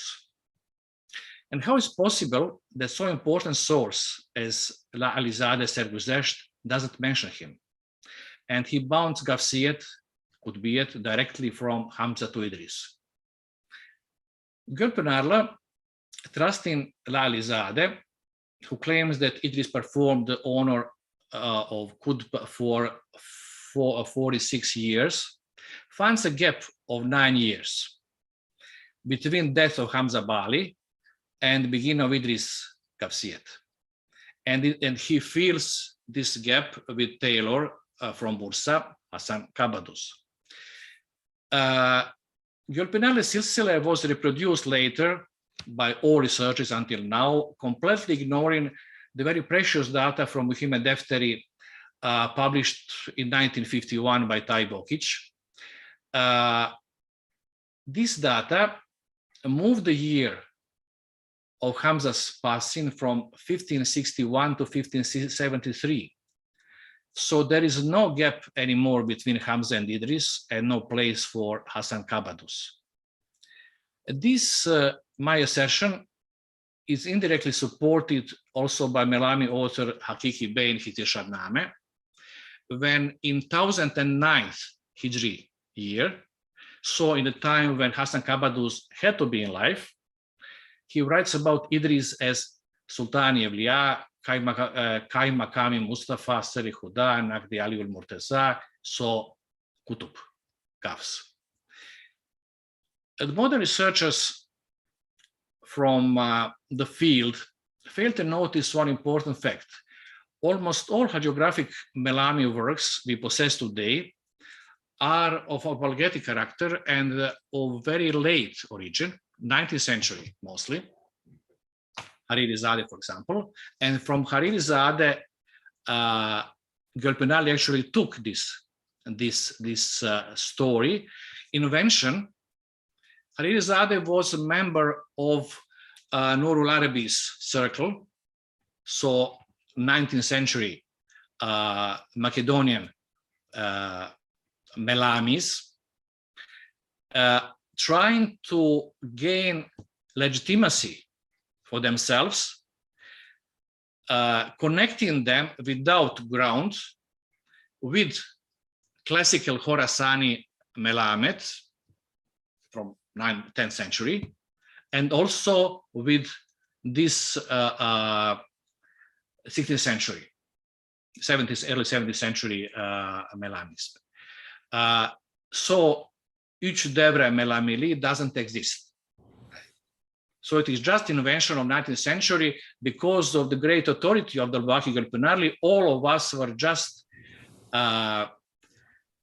transmitted this mistake. So the role of Hasan Kappaduz and his Murids, Lamekani and Dolal Bosnevi, was either to protect the order, proving that it has never, as a whole, lost its original Orthodox character, and that Hamzavis and Idrisis and Hamza Bali and Idris Mukhtafi were only individual heretical heterodox mavericks, or to bring order back to Sharia and closer to Orthodoxy. The first claim sounds to me more plausible. For my assertion, I possess additional proof, until now unknown and unpublished, a document I found in the Staatsbibliothek zu Berlin, and I'm honored to share today with you for the first time. I will share the screen with you. This is a letter of Hussein Lamekani addressed to not less than notorious heretic Idris Mukhtafi. And as you see in the second line actually, you see the Lamekani addresses him as Bizi Mali Effendi Mukerrem, what will mean that the famous sheikh renowned for his strong attachment to Sharia and religious impeccability knew very well Idris' real identity. So to conclude, I dare to offer three hypotheses, sounding at least to my ears rather convincing. First, Hasan Kappaduz has never been Melami Qutb. The successor of the executed Hamza Bali was Idris Mukhtafi. Second, Gelpinarli's assumption on three periods of Melamism taken from Haririzadeh, late 19th century, later also taken by Sadek Vijdani, also contemporary with Gelpinarli, was invention in order to legitimize Nurul Arabi's movement. And it cannot be confirmed in Melami sources, so Ikinci Devre Melami didn't exist. And third, by accepting and broadly using the principle of ideological mimicry, Tahiyya, Melami is just used by Rami order, established, accepted order, as a structural organizational framework covering their original teachings and made them acceptable for state and religious authorities. Not unsimilar to what Hurufis did a century and a half earlier by infiltrating themselves in Bektashi order. Surely all these questions remain open for discussion, and I will be grateful for discussion and feedback. And if you prove or say me that I'm wrong, I will be equally happy if it was opposite. Thank you very much for listening. So, quote, erat demonstratum would say the old. So I will leave at least the speech to first Marino, then Baki, and to the eventual others. Yeah, thank you, Slavo. This was very interesting. I was wondering if you have any ideas about the relationship of this. I mean, there are two questions. If you have any ideas about the relationship of these herbal Melamis in Hamzavis of the early 17th century with the more rural counterpart in the first half of the 16th century. And in this respect, I was wondering, we have concluded somehow that with Demetri Adzoglu, a doctoral student of mine, that this first period, the rural Baramis, like Isa Ibn Ilyas Sarouhani or Akisari were very much connected with a kind of letrist vision of the world. And of so I was wondering, I know that there are some traces of okay, more like Ekberian, Ibn Arabi's lettrism in 17th century Bahrami text, but I wonder if there is this so much as a strong emphasis on letrist vision and the use of the Ilmi Huruf for interpreting the world and foretelling the future. And the second question is whether we could establish that a very strong connection of this early 17th century Bahramis with the guild members. I mean, like, what is your position on this issue? Well, there are just too many questions comprised in one long question. Well, if I remember, I will try. If I miss something, just remind me. First, connection with Ibn Arabi and Ekberian tradition. I think that it is all works of Abdullah Bosnevi and Hussein Lamekani are in this or that way commentaries on works of Ibn Arabi. Together with Helvetis, with whom Melami Bairamis always had very strong connections. They are probably the most prominent apologists of Ibn Arabi and his Wahdatul Wujud and his vision of the universe and the relationship between human and God. So yes, the answer is yes. Second, connection with rural and connection with urban societies in Ottoman Empire of the time. Yes, exactly in this period, actually, Melami Bairamis of 16th century started in Göynük and started in Anatolia, but they moved during this particular period, the early 17th century, during this clandestine part of their history. They moved from villages to the city, and because of the ethics of Melami ethics, traditional Melami ethics, they were naturally connected with guilds, naturally connected with Esnaf, and you know that Hussein Lamekani was also known as Khazas, I think. The Kabaduz was, Hassan Kabaduz was the tailor and so on. So everybody was had some zanats, had some skill, and to gain your risk,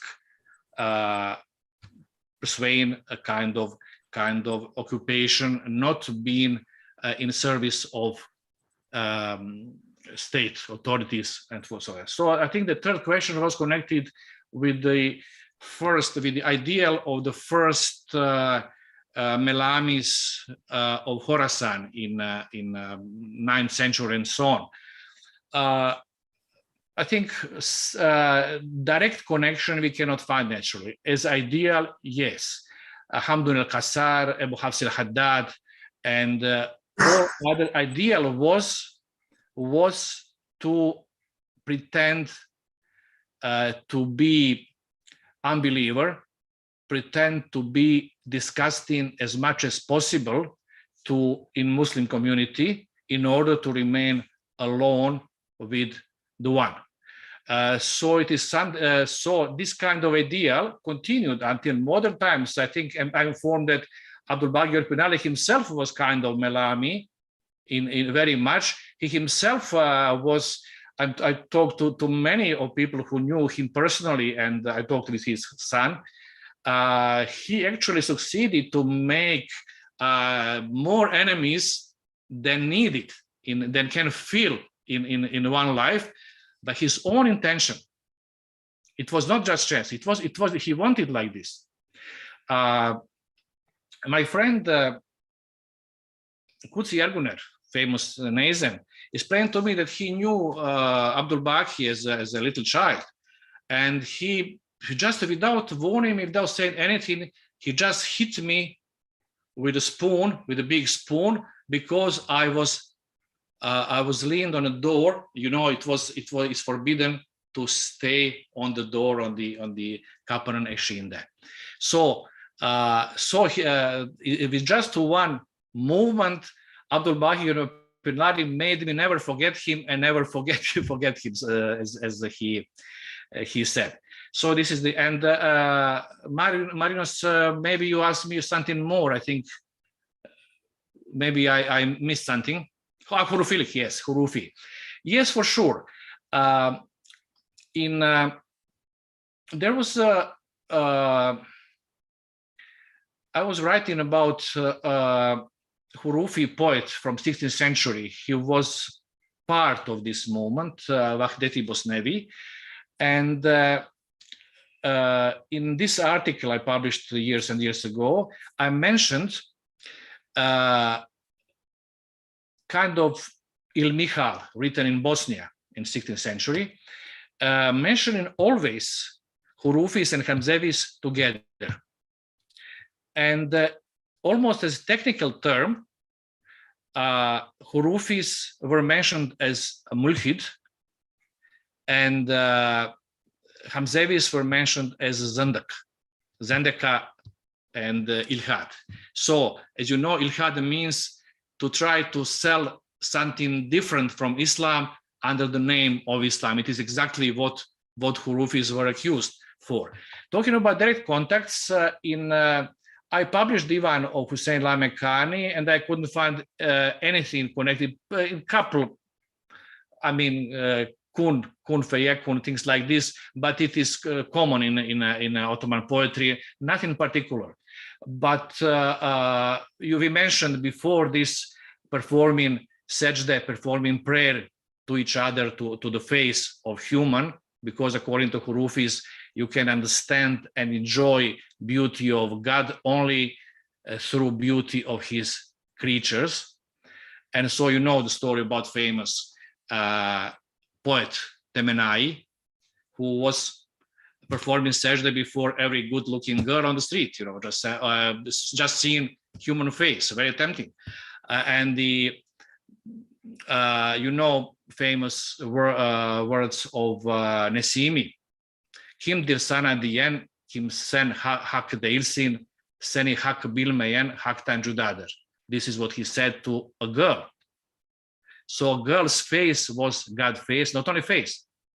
She is God. So it is not anymore Enel Hak, it is Ante-Hak. Anti, actually. Anti-Hak. I don't know if the question was very, very long, so probably my answer was like this. Other questions? If I may, then it's to Baki Hocam. Thank you so much for this great presentation. I just wanted to ask, the relationship between Halvetis and these guys seem to be pretty complicated. You write Halvetis on, there are things like, you cited Sivasi talks about it so heavily, but then there is that anecdote about Ömer, another Halveti sheikh in early 17th century, together with Sivasi, going in mosques, you know, talking about how terrible this Idris Muhtefi is. But then when he meets him in person, he invites him over, and then he doesn't realize, and later on he says, oh my God, once he realizes it, okay, you're my peer. So Idris Muhtefi must have had a very pious life in order to impress this person. So he should not have done the kind of things that you talk about, you know, the Melamites for pushing people off. So is that because this is the second half of Melami life where they go underground and now they have to be very, very careful And so they have clandestine relations, and you never know who's a Melami, who's not a Melami. I mean, this is sort of also a continuation of the question Maria Mavrudi and Cornel Fleischer asked earlier. What do we make of people's writings if actually they themselves have a completely different inner life that they actually don't share, or only share with in extremely private circumstances? I suspect actually Kadizadeh converted from being a Halveti to his own path that he later became because of this incident. Because I think, I mean, there is no date on this incident, but Kadizadeh was a Halveti disciple of Ömer, and I suspect his sort of big breakup happened soon after Ömer changed his course to being a very for saying to the Melami Sheikh, "You're my peer." Are we supposed to make sense of this? Are we supposed to believe that all Ottoman Muslims had one experience in the back of their lives, but lived another one outside on the street? I would say that Halvetis and Melamis, their teaching overlaps in very too many levels. I was reading correspondence between Lamekani and Muniri Belgradi, who was Halveti Sheikh from Belgrade, and it was obvious that Lamekani tried to clean his order from all accusations. But it was also very obvious that he has power of words over Muniri Belgradi, who was at the time, as I understand, the Kada or something like this in Belgrade. So obviously he not only Idris Muhtefi, as you mentioned, but also all Melamis of that time, they were living a double life. Even more if they had to put this down on the paper. So I could not find, unfortunately, I would be too eager to find something astray from the right path in their writings. Nothing. You cannot discern what is Halveti, what is Melami Bayrami, reading their Resail and whatever.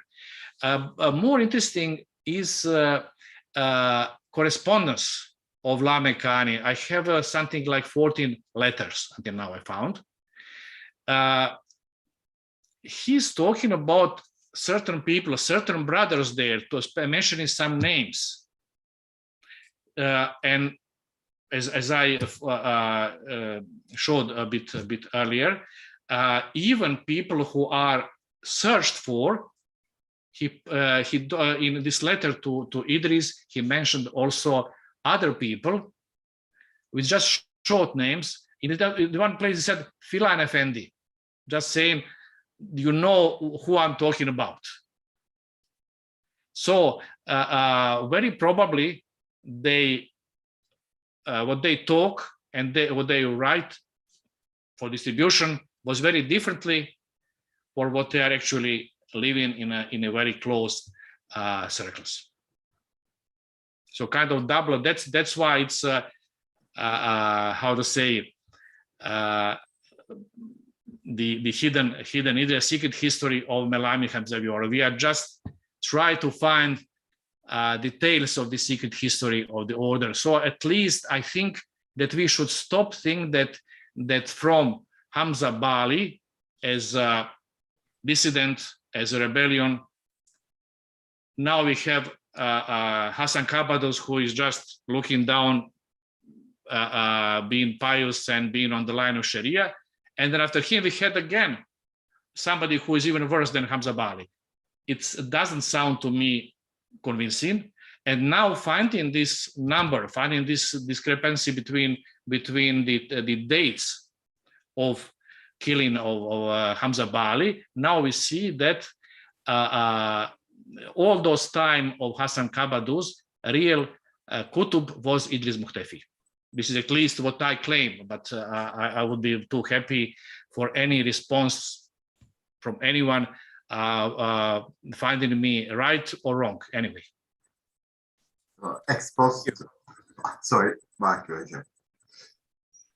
so exposed attributions are rather shaky, and now please, Cornel Hocam. But your voice is down. Excuse me? Your voice, Cornel Hocam. Thank you for the reminder. Do you hear me now? Yes.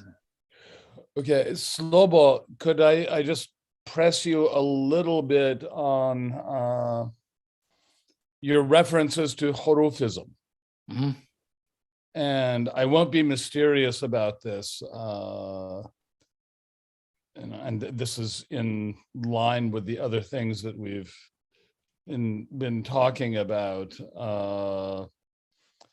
As you know, you may know, I've been working for a number of years on Abdurrahman al-Bistami, and it's utterly fascinating, and thousands of pages.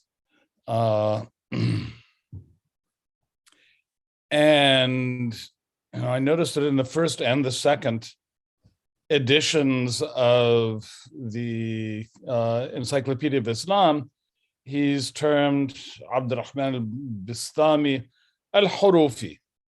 Mm-hmm. But he makes a point of completely, as you may know from from an article that one of our colleagues wrote a number of years ago.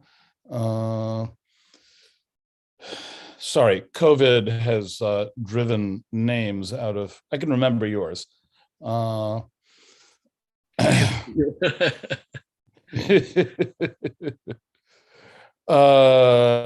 Names out of my mind. He makes a point of denouncing Fazlullah of Astrabad twice. Okay. So, and yet he was clearly a central figure in the construction of Ottoman imperial ideology in the time of Murad II. And his own version of Ilm al-Huruf, of lettrism, continues to maintain prestige down to the middle or late 16th century. And yet then we have these narratives that display, starting with Tash Kuprizadeh, displaying that, oh, it's just young Prince Mehmet, he was dumb when he was young, and he had this flirtation with Hurufi propagandists and so on and so forth. All of which I think is an attempt to cover up the centrality of lettrism or letrist thought, garbed, cloaked as very orthodox Hanafi Sunnism, to the formation of the state and the society. So I just wondered if you had any observations on that. Well, as you know, Hurufism is only partly lettrism, so Ilm al-Huruf. Yeah. It's only part of the ideology, or actually probably the least dangerous. Right. Because the Ilm al-Huruf and some speculations regarding the, I mean, if you ask any village imam in Turkey and show him, you know, in my right palm of my hand, it is written 18, and he's 61, so altogether is 99, so number of God's names and things like this. Or that in my nose is Elif, this is Lam, and this is my eyes are Hey, it is Allah, and things like this. This is not uncommon, and this is not too much Hurufi. But accepting Fazlullah as the last prophet, accepting Javida Name as a holy revealed book, text, yeah. Accepting that God sent to us two books, one Quran, other human face. and so on and so forth. It is completely other story. So Right. I'm also rather suspicious if somebody is al-Hurufi, if it was somebody who is letrist and involved in it, probably it was somebody who is just making counting abjad verses or something like this, or trying to find out the future out of some verses or some Quranic ayats. But also there is somebody who is a real Hurufi, let us say. What I found and what was collected, I never finished. I have feeling that when you are collecting things to finish and never finish it, you still think that you are young, just. The moment when you start to finish things you started, then means that it's just time to close the door. But I have a couple of thousand documents, everything connected with Hurufism at home. And I can see that part of it is just lettrism in a very classical sense, nothing dangerous. Part of this is just Bektashi literature with some symbols. And third part, the most interesting, is just Hurufism based on Fazlullah Hurufi's original teachings. There is a guy in London, Azeri guy, whose name Orhan Asimov. Orhan Kasimov, bravo. He's I said boy. I mean, he's younger than I am, but probably not boy anymore. He's very, very good, and he is doing the right things exactly in the center of he's digging in the Hurufism, not just Bektashis and some Hurufi letters and some mentioning of human face and so on. I think that Hurufism, I appreciate very much what was the name of Turkish colleague Fatih who is doing things on Hurufism in Turkey. But I think that or something. Galiba, yeah. I think that we still need to go to original text in Farsi, or more precisely in the Gurgani dialect. Still until now, the Javidaname was translated and was not published. This is the first important job to do. I'm not good enough to do this, but I'm sure that there are too many people who could. And just to translate and make available the whole corpus of classical Hurufi literature. I think that in particular in Albania, there are too many things which are not researched, not even catalogized. And there is another very important source in Turkey, probably many of you don't know even. What is the name of this library at this Yapa Kredi or something next to Galatasaray Lisesi in Istanbul? Yeah, that's it. They have probably somebody bestowed to them collection he or she bought from Naqshbandis, and Naqshbandis just pillaged that after Vakai Hayriye Olay. So from Bektashi convent to Naqshbandis, from Naqshbandis to private collections to there, you can find too many things connected with Hurufism also there, and naturally in Haji Bektash, but the first one is in Albania, in Tirana. And if somebody has time and wish to do this, I will help him or her with rather more concrete information about the life is short and the material are just too much. Now I think we shall pass to our second speaker, and I am sincerely happy to introduce our ex-team member and dear friend, Kıdvetül Emasül Ekran Tuna Artan from Rutgers University, who will be talking about an occult history of the Ottoman military. Please, Tuna. Thank you so much, Güneş. First of all, I'd like to sincerely thank all the organizers of the event, and particularly Marinos Arianis, for the kind invitation rather.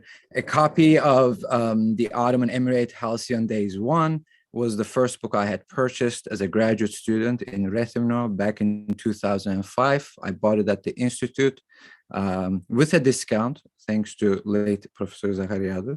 It was also wonderful being back in Crete just before COVID, where Marinos generously hosted us, and I hope to be there again in the near future with all of you. It is also a great pleasure to be among so many people whom I have known as friends, colleagues, or mentors for the past 15 plus years. The idea behind the present talk first began at a conference related to an exhibition at the Ashmolean Museum about 5 years ago. A question came up, completely unrelated to my paper, in the Q&A. That's the best part of attending these conferences, about exactly how lettrism, ilm al-huruf, would have been mobilized for warfare. At the reception, among the items displayed at the exhibition was a talismanic banner from the Qutb Shahi era in the Deccan, which was massive. If memory serves me correctly, it was 100 by 100 magic squares, which generated, of course, more discussion about occult sciences and their place in military history. Now, the link between occult sciences and warfare, and whether or not there was any diachronic change in their relationship within the Ottoman world, were the original questions behind this talk. At the same time, I was also coming to the realization that many of the major actors in my first book project were at some point in their lives involved in Ottoman military campaigns in different capacities. Accordingly, today's presentation has two unequal parts. The first will briefly deal with the role of occult knowledge in Ottoman warfare and address the question mark in the title of my paper. The second part will focus on a number of individuals with a shared interest in alchemy, among other occult sciences, and with some connection to either the Ottoman army or the navy. I will finally highlight some aspects of the Ali Çelebi corpus of alchemical writings that might contribute to our broader conversation both today and yesterday. Before I do start my talk, however, I'd like to make a quick distinction. I will not be talking about the supernatural in general and the Ottoman military. I think that would take us in a very long journey, possibly from Aşık Paşazade to the memoirs of Kazım Karabekir Pasha, and outside really the scope of my sources. I will be talking about particular occult branches of occult knowledge and practices instead, whose effects, if they work, could of course be perceived as supernatural by the uninitiated. What is more important here, I think, is that the practitioner ideally knows, or he or she thinks they know, how the work is affecting the natural world. So from the perspective of the practitioners, I think it's always useful to consider certain occult practices properly as technologies. This is, of course, not a new idea by any means and goes back to at least Lynn Thorndike's work in the early 20th century.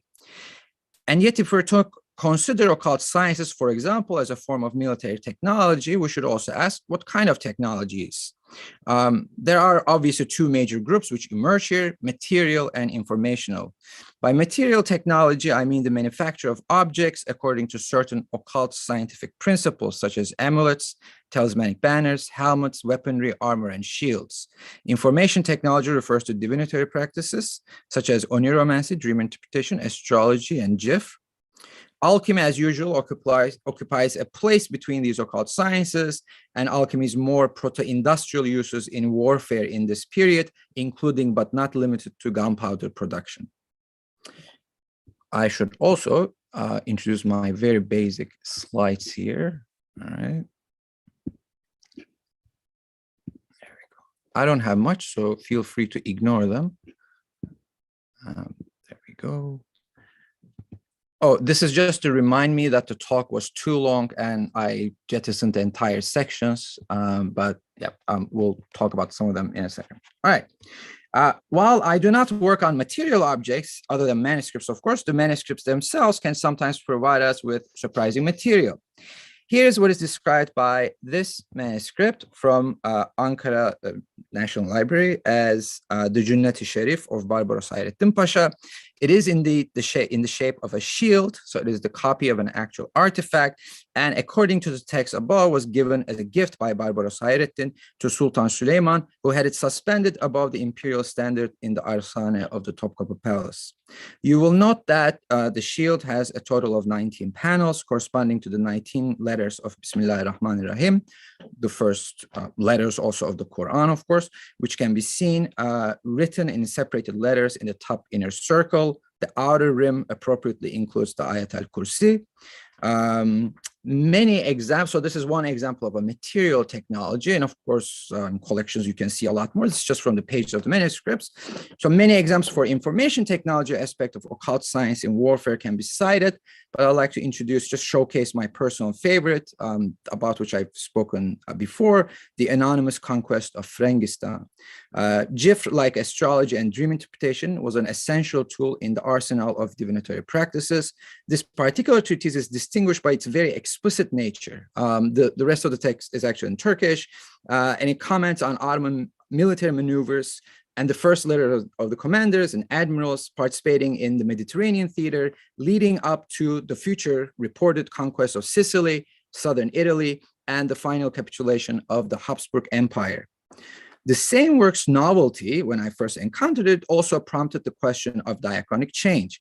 Was there a re-enchantment in the 17th century that perhaps went in hand with the proliferation of vernacular texts on various occult sciences in the same period? The short answer, like so many other talks in this conference so far, is no. At least there is no verifiable diachronic change that I could detect of occult practices in Ottoman warfare in this period. There might, however, be a bias of survival. We have a lot more surviving manuscripts from the 17th century than any other period before, and we cannot exclude the possibility that similar unique texts were composed before and simply did not survive to the present. One important exception for occult science, I think, in this period is alchemy. Again, I might be biased, but where a corpus that was unquestionably unique compared to what had come before it in the 16th century Ottoman Empire. That brings me to Al-Mu'allif al-Jadid corpus. Very shortly, the commonly accepted author of the corpus, Ali Çelebi İzniki, had an early introduction to the Ottoman military. He participated along with his father in the Hungarian and Iraqi campaigns of Süleyman. He was later, of course, known as a scholarly gentleman with no known appointments in the Ilmiya hierarchy. After his arrival in Istanbul towards the end of the 16th century, his network included luminaries of the period, including Sheikh Mahmud Hüdayi, and also, of course, Idris Muftefi, that Professor Illich just talked about, of whom he was supposedly a disciple, which might also explain, by the way, his hesitancy to accept any kind of formal, state work. Ali Çelebi is, of course, best known as the author of a substantial number of alchemical texts in Arabic and Turkish, now bearing his name. I've both written and spoken about the significance of the corpus on very numerous occasions in the past, so I apologize if some of this was a repetition, but today I'd like to highlight one of its dimensions which seem particularly relevant for our conversation so far. Fundamental to the Arabic part of the corpus is the tripartite division of divine knowledge according to its recipients, the Anbiya, prophets, the awliya, saints, and the hukama, sages. In terms of alchemy, the alchemical mujiza or karama displayed by the prophets or the saints is distinct from the hikmah of the hukama primarily in a temporal sense. Miracles are instantaneous or near instantaneous, whereas the alchemist sage toils to accelerate time in a contained setting. The end effect in both cases, however, is natural and within the scope of the natural world. The author of the corpus applies this principle at times to subfields of alchemy, such as Ilm al-Mizan, which deals with calculating the constitution and weight of a metal's or theoretically any material's inner properties. In two separate works from the corpus, the author, the anonymous author, draws, or Ali Çelebi draws, parallels between this ilm and that of wahi, in that both are revelatory. Ilm al-Mizan ultimately depends on divine authority to reveal the exact weights of all created bodies, right? This is the secret of creation that all alchemists talk about. What is perhaps more interesting is that pre-Islamic sages are never explicitly excluded from the third group. kind of the blessed sages. Not only are they frequently cited, as is of course standard for the genre of Islamic alchemy, but some are elevated to the highest ranks of sages, along with Muslim ones, and sometimes surprising ones too, like Pythagoras. The Arabic part of the corpus contains numerous clues to the author's identity without ever mentioning a personal name or place of origin for the authorial figure. To this day, I have found no conclusive evidence that Ali Çelebi İzniki wrote any part of this corpus other than the complete version of the Divan-ı Hikmet. This was an originally incomplete work in Turkish that dated back to the period of Bayezid II, 100 years earlier.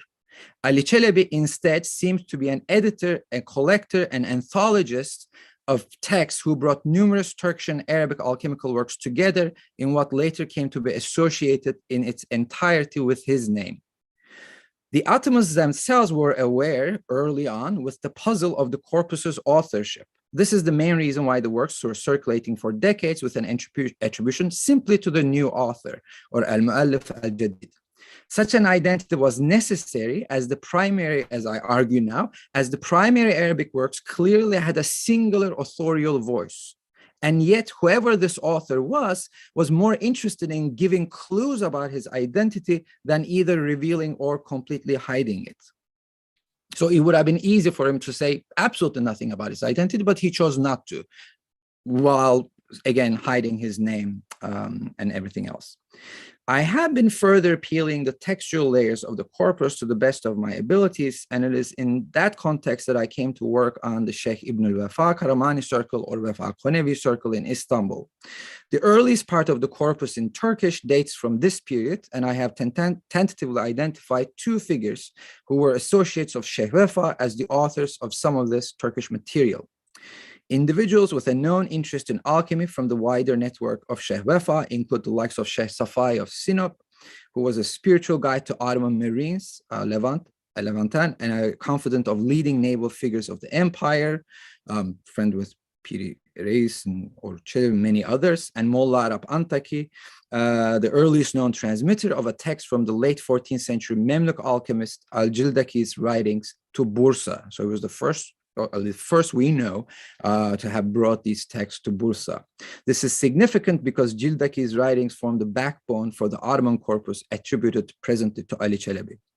The lives of Sheikh Safai and Molla Arap spanned from the reign of Mehmet II to the early Suleymanic era, although Molla Arap arrived in Rome permanently only after the death of Sultan Kayıtbay, the Memluk Sultan Kayıtbay, in 1496. This was a time when the Ottoman Navy was undergoing rapid development and change, which included the adoption of gunpowder artilleries that were used for the first time against the Venetians in the late 1400s. Sheikh Safai and Molla Arap both participated in the naval campaigns against Venetian holdings, particularly the one in Modon in southern Morea in the Peloponnesus. The former wrote a Fetihname of the campaign upon his return, while the latter was supposedly the first person to enter the Venetian citadel. Interestingly, when I was working on Molla Arap's Duaname at Leiden, among the prayers was one that was to be recited upon entering a recently conquered non-Muslim city. Molla Arap brings us to the final part of this talk, Bostan Efendi of Tire, and this is the most difficult part of me because I've been wrestling with this for some years now.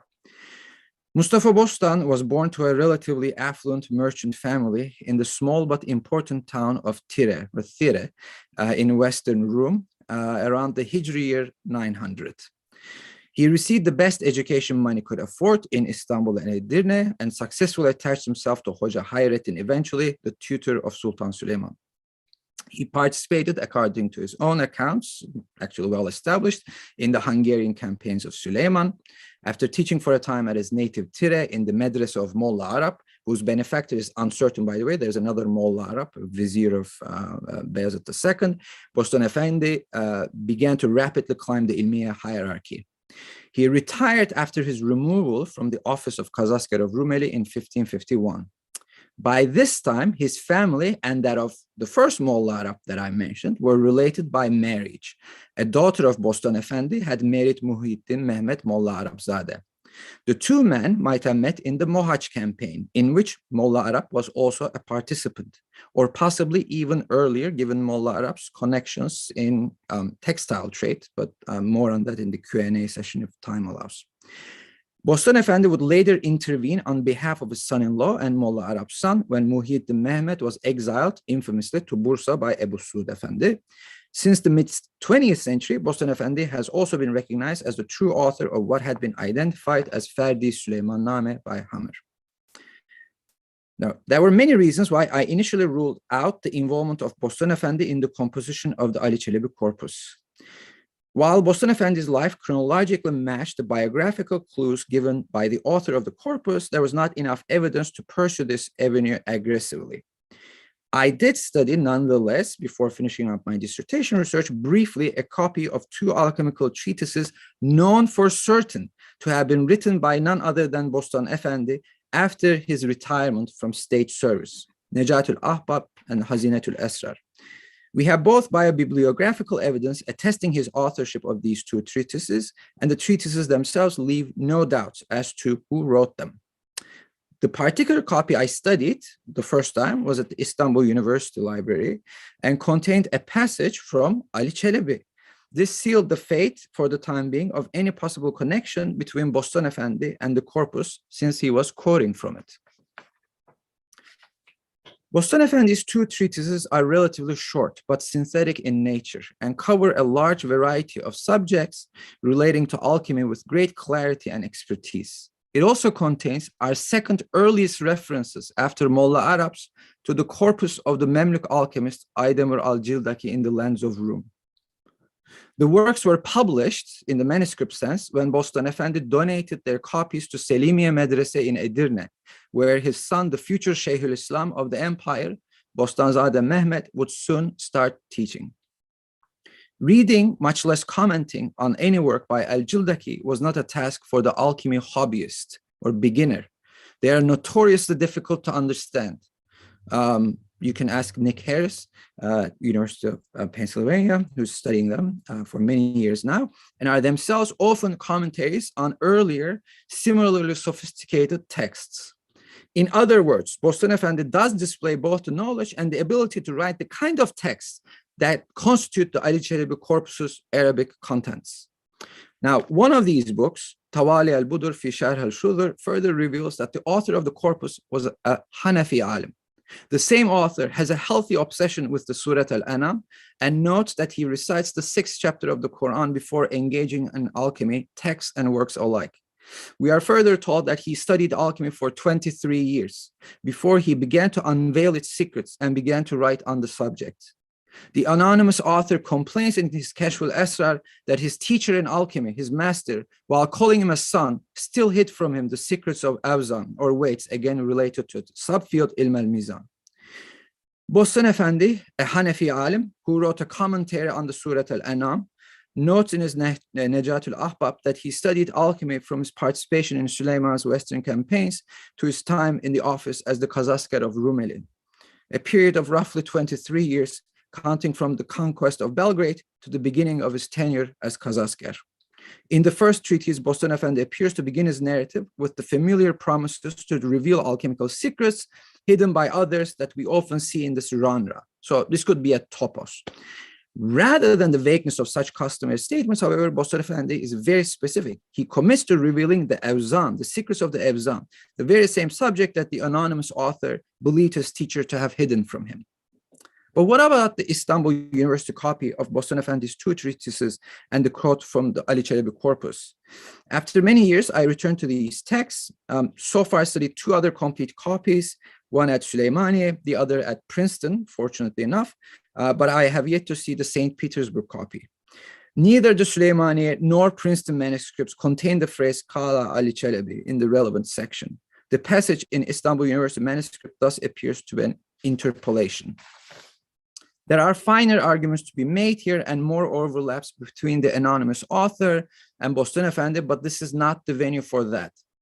Instead, I will address the following question. What if Bostan Effendi actually wrote the larger part of the corpus attributed to Ali Çelebi? Why should anyone care about this besides people who are interested in the Ali Çelebi corpus? Why does it, or why should it matter for this particular conference? First point to consider to that end is the possible motives behind the anonymity. There's absolutely nothing to be clear in the technical, alchemical contents of either Bostan Effendi's treatises or the far more voluminous works from the Ali Çelebi corpus that would render them dangerous for their authors.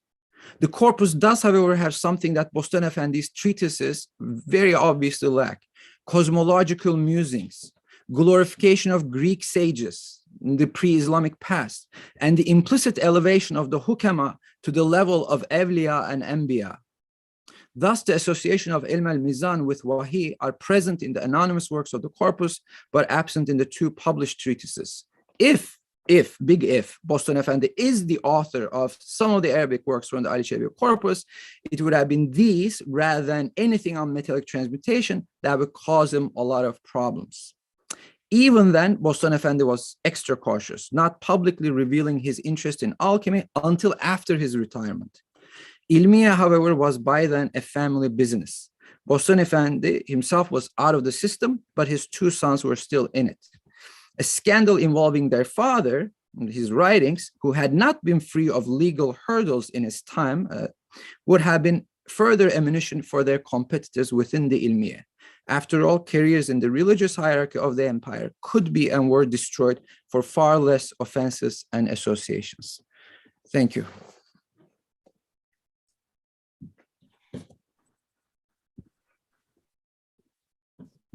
So we have at least, for the moment, 3 questions.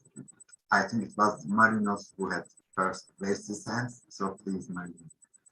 Okay, thank you, Tuna. Very shortly, in these references to the ancient sages and the wisdom, the hikmet, do you see or have you any distinct reference to illuminationist philosophy, to Ishraqi hikmah of the names of, I don't know, Shahazuri, Suhabardi, and so on, or anything that might point to an Ishraqi allegiance?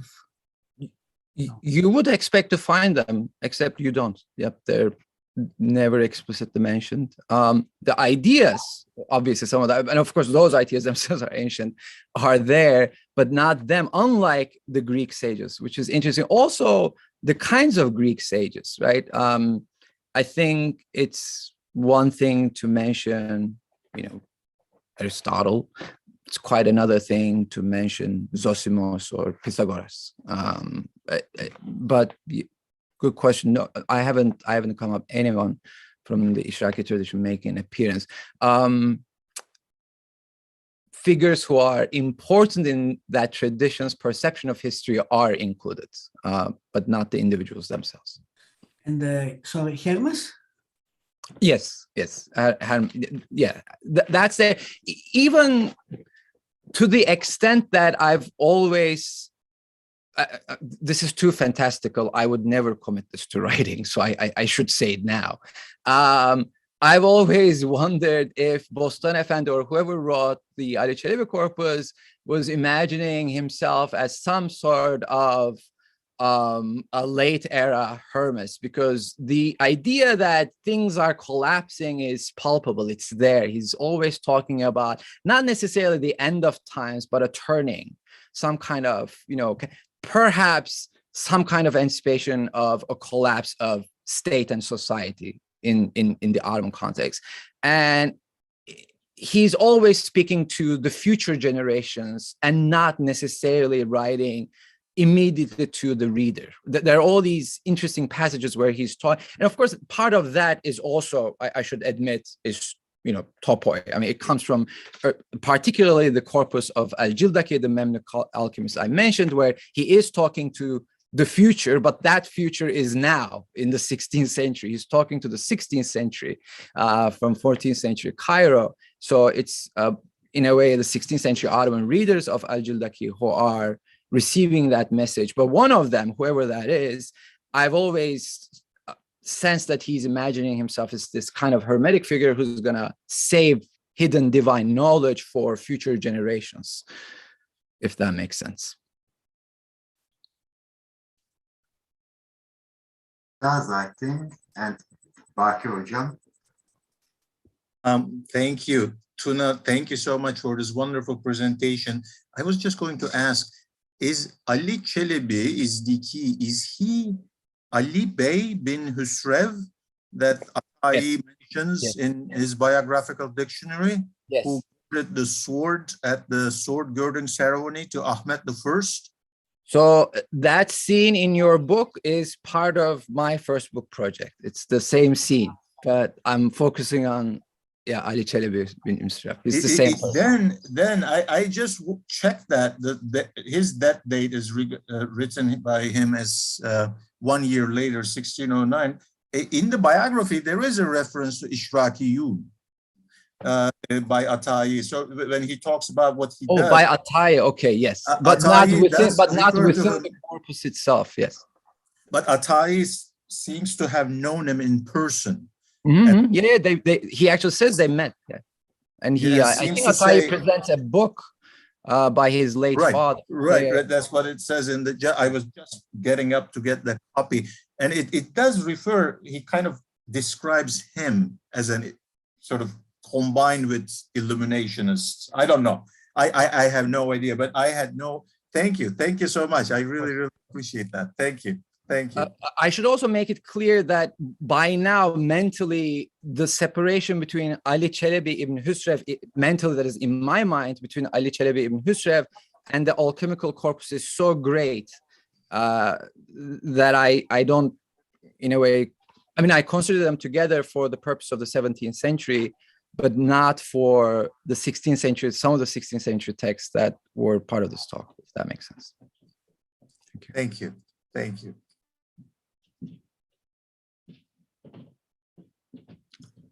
Please, Cornet Flasher, it's yours. Okay, thank you. Again, okay, there it goes.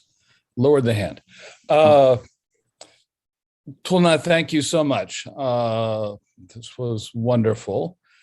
And I just, since the question of, via Marinos's query to you, and also our observations, but also because Cemal Kafadar and Tunç Şen are here, who were my collaborators in the inventory of the library of Bayezid II of 1503, 1504.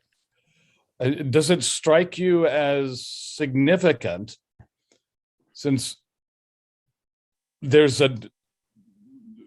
in the classification of sections, because it's divided according to subjects and methods. Mm-hmm. There's al-hikmah and al-hikmah al-islamiyya. Mm-hmm. You know, there's a very clear distinction made there, and I just wonder if you think that is of any significance. I think it is, and this is one of the reasons I say, by the way, as I said earlier, that the philosophical bent that is comes to be expressed as ilm al-huruf, the cosmological and philosophical bent, is very much focused on ancient wisdom and the equal licitness of pre-Islamic wisdom with Islamic wisdom. And it does seem to me, obviously, that there is a significance to drawing a line between hikmah and hikmah islamiyya. But maybe I'm wrong. No, I think there's a lot to consider there. First of all, within the body of alchemical works, particularly from the Ottoman world, there is a distinction drawn between the kind kinds, I shouldn't say kinds or typologies of alchemy engaged by pre-Islamic authorities, and the kinds of alchemy Muslim sages are supposed to engage in. But I'm emphasizing supposed to because they would readily admit that not all Muslim sages or would-be sages are on that path. Following the rules, right?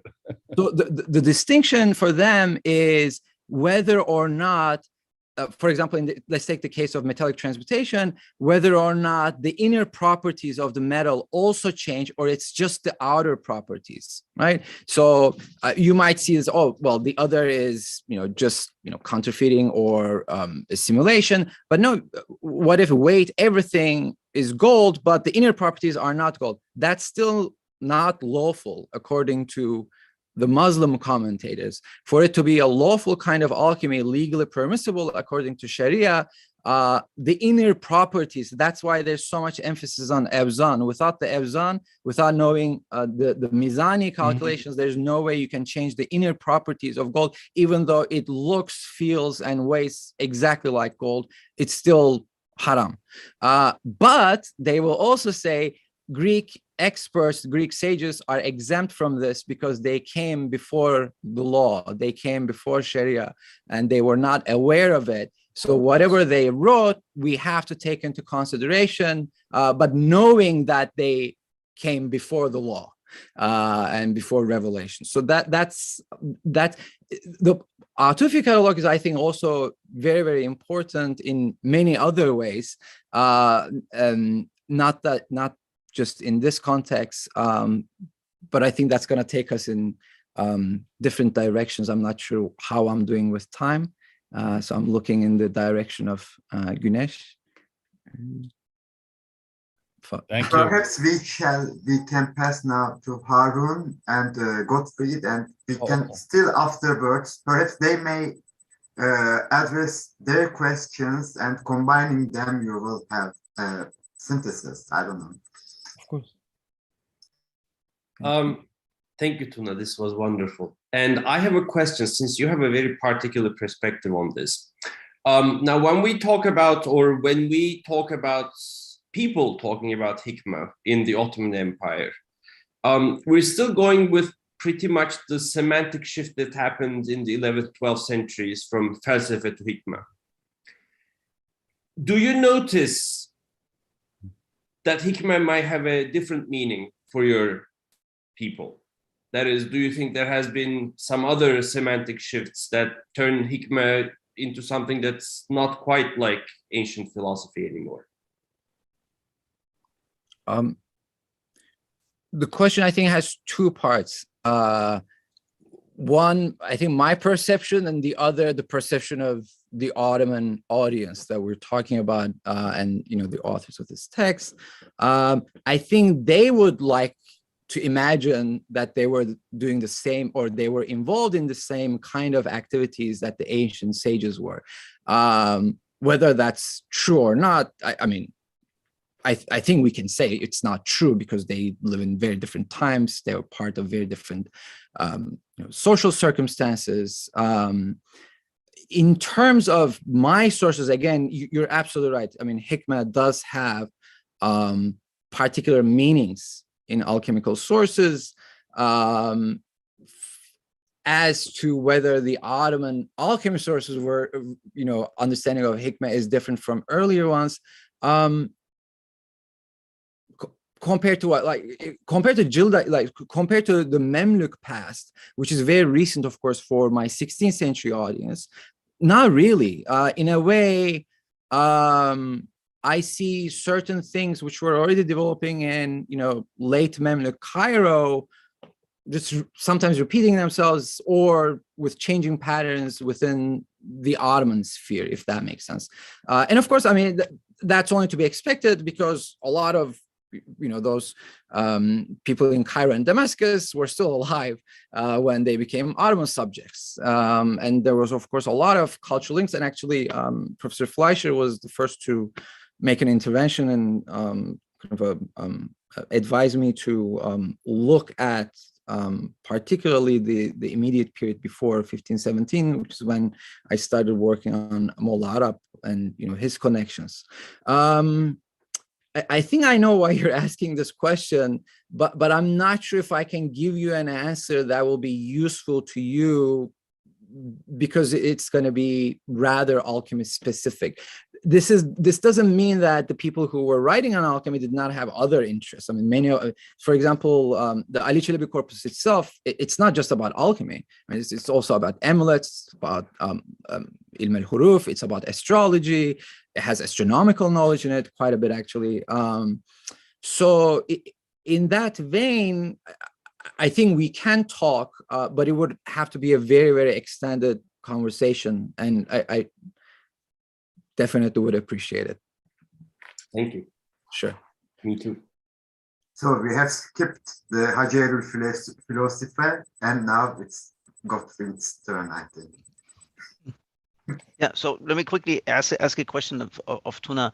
I was really intrigued by this idea of the occult as a technology that can be harnessed for warfare, and I was wondering if you have some thoughts about, for instance, the display of the prophetic banner and sword in this context. Is this something also that is reflected somewhere in your sources, or is there, for instance, in the do you see specific additional sort of letterist framing in the way these are actually presented in sort of visual sources, or, for instance, in the material, say in the covers that usually enshrine this? Is there anything there? Yeah, that's a very interesting question.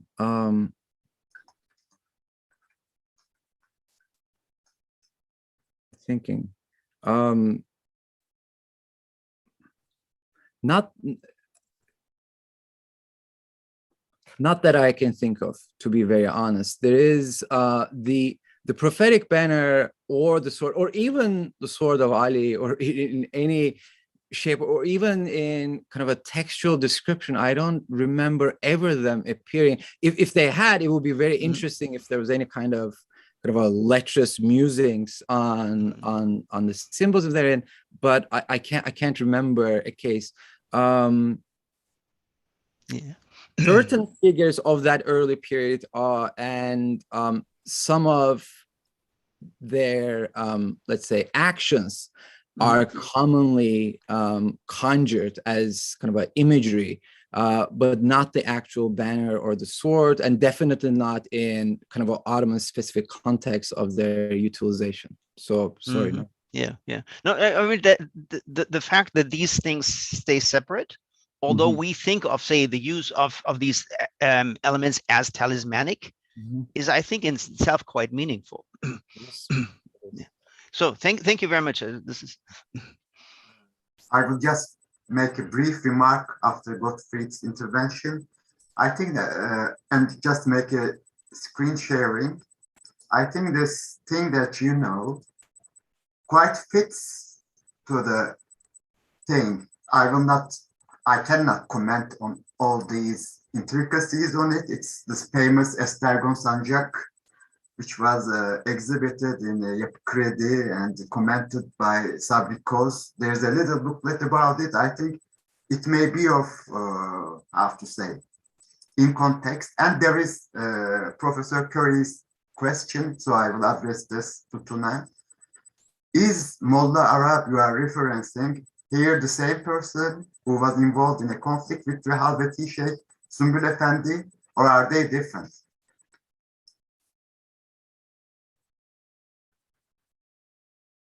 Tuna, you have to your voice. I just saw. Thank you. Yeah, that's a very interesting question. Thank you, Professor Kerry.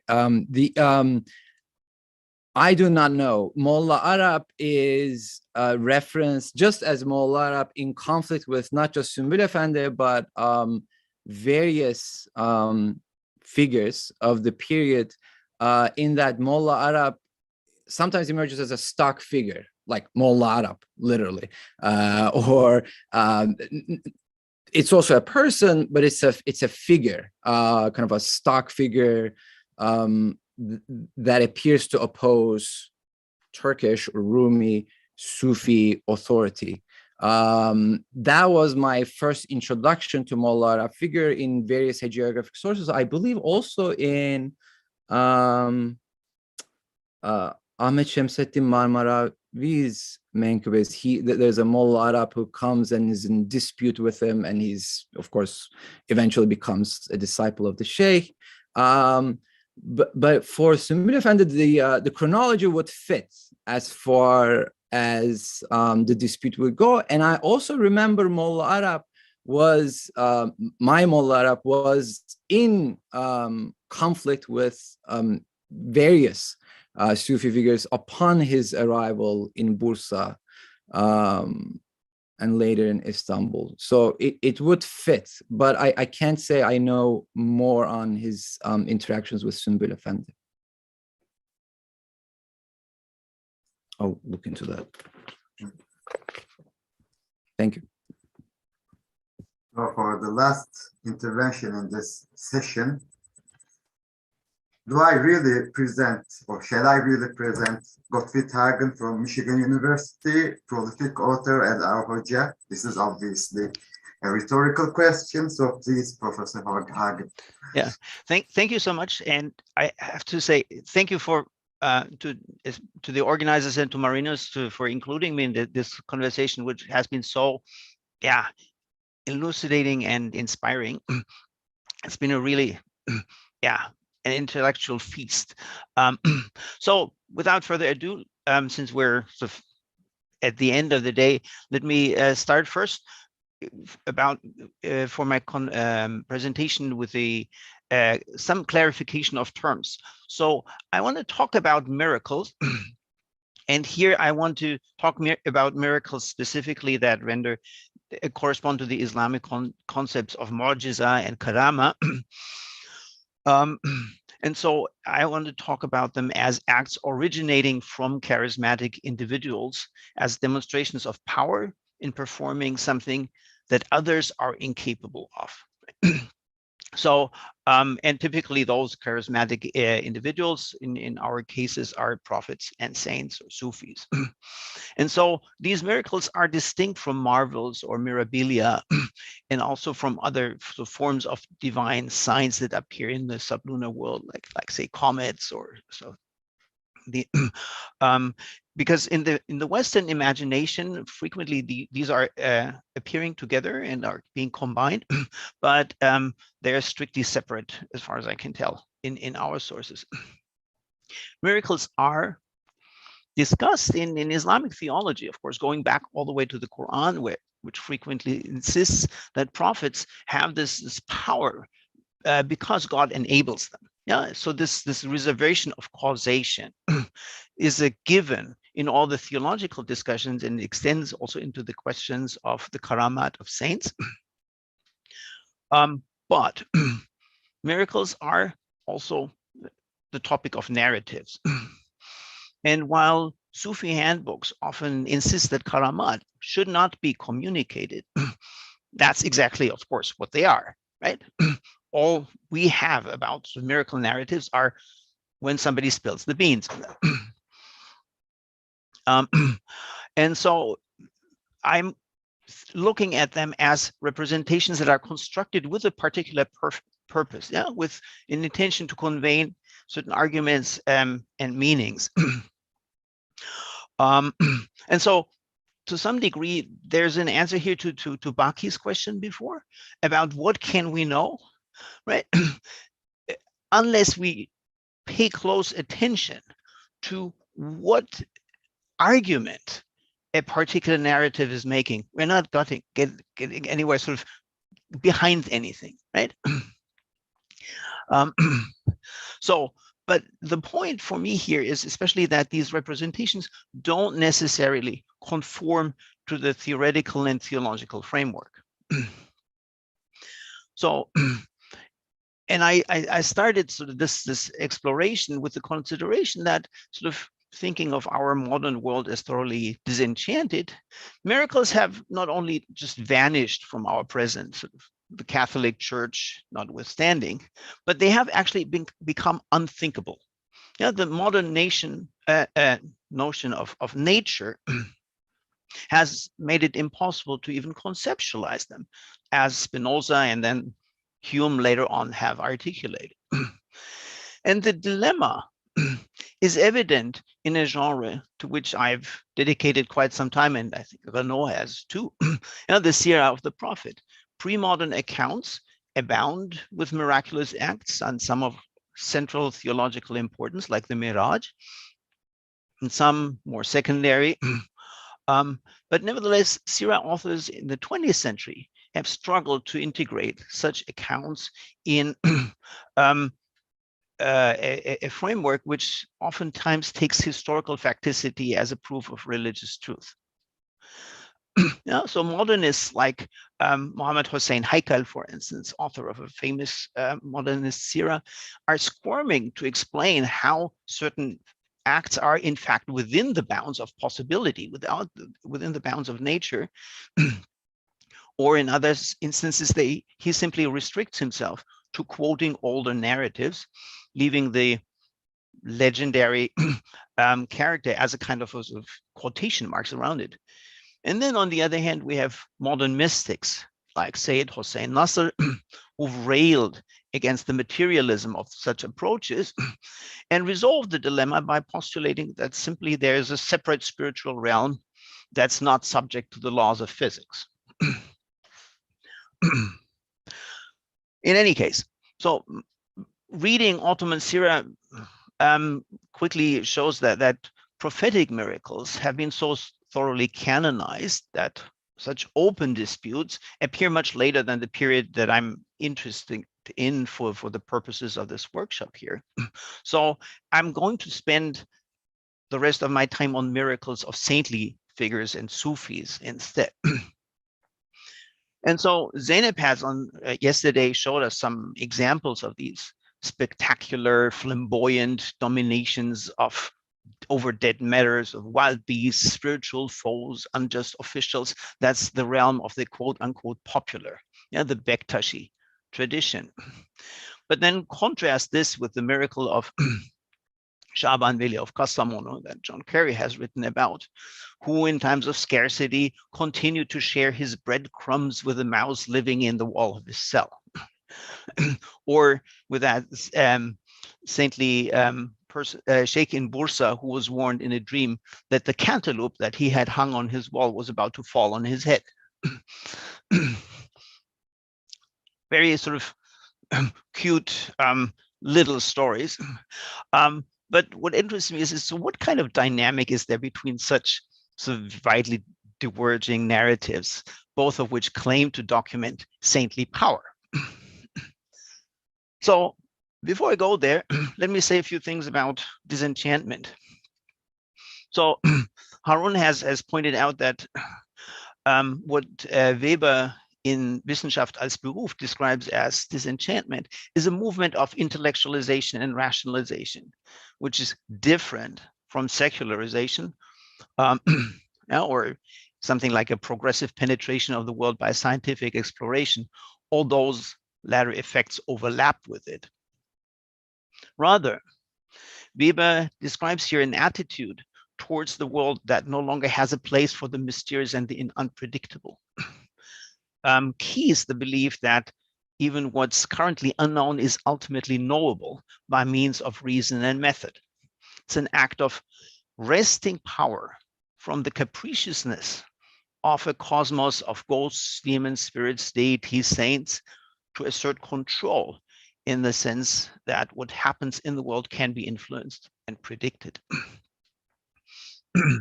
And so in the enchanted world, religion serves to cope with this cosmos of what Marshall Salins calls meta-persons, because they have the power to directly affect our lives.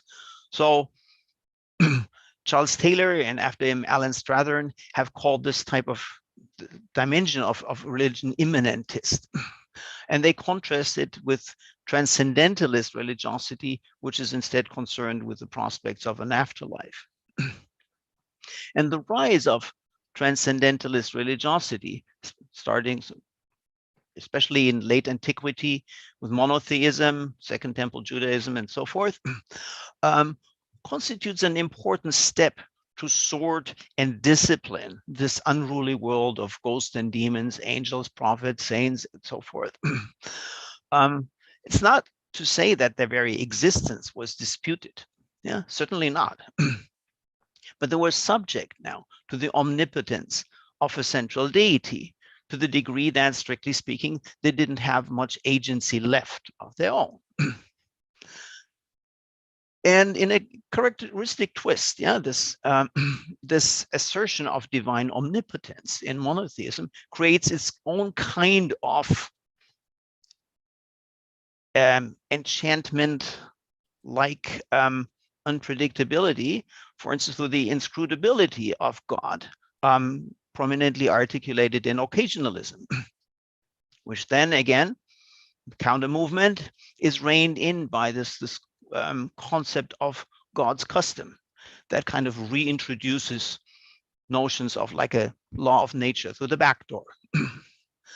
So the point is here that disenchantment and reenchantment are dynamics that have been sort of present in Islamic contexts for a long time and are not specific per se, at least, to early modernity. And I'm setting aside the qualms I usually have with that term, early modern.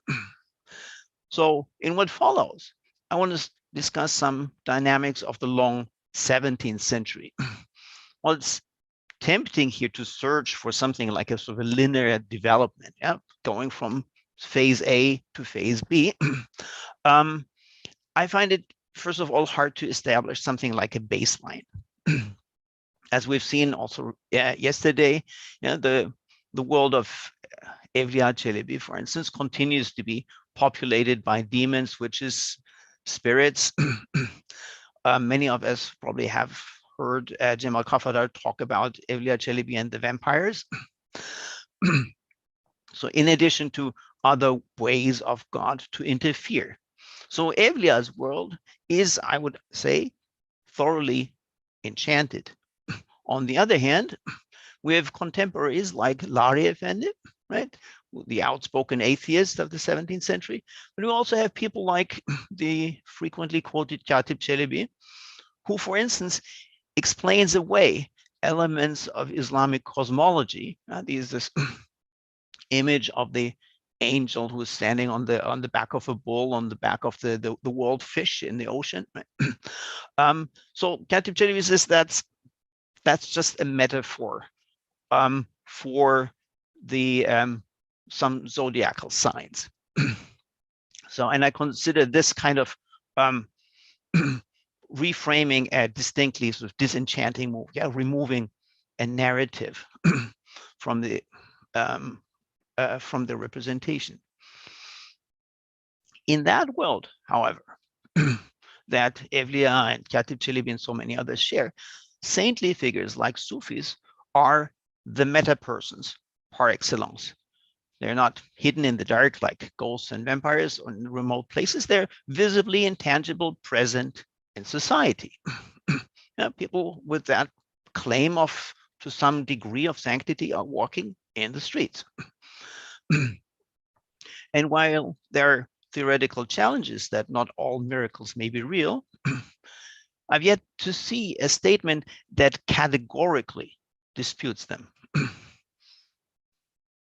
On the other hand, we have these theories of velayet that argue for a continuity of power that flows from the prophet and after his death sort of manifests itself in karamat.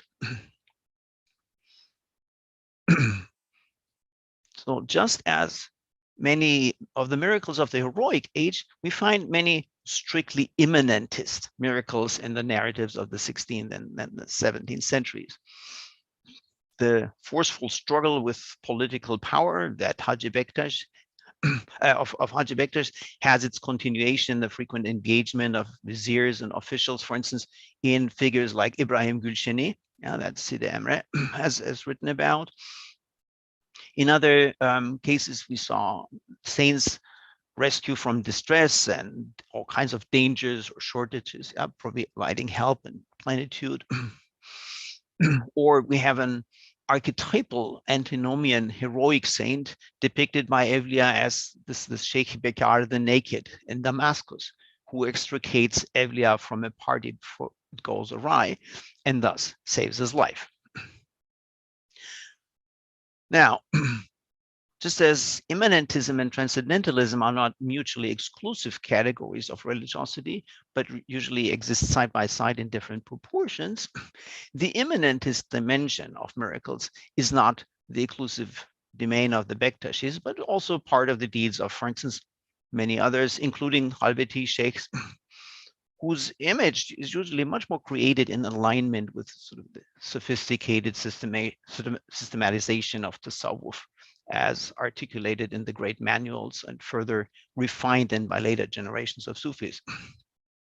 So I'm relying a lot here on Nazmi Effendi's Hediyetul Ihwan that Slobo also quoted, where a lot of the same patterns are evident, rescue from distress, healing, granting children, stories like that.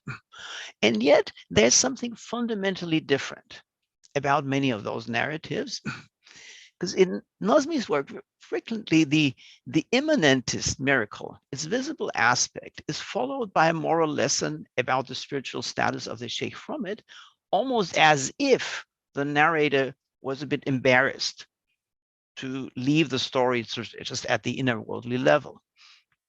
So Nazmi relates how Sheikh helped one to father a child by having him drink rainwater over which the Fatiha had been recited. And then he inserts a digression addressing the question why it was necessary to resort to intermediate causes, esbab, in performing this miracle, meaning why doesn't he just do it, right? But goes through the whole hocus pocus of the procedure.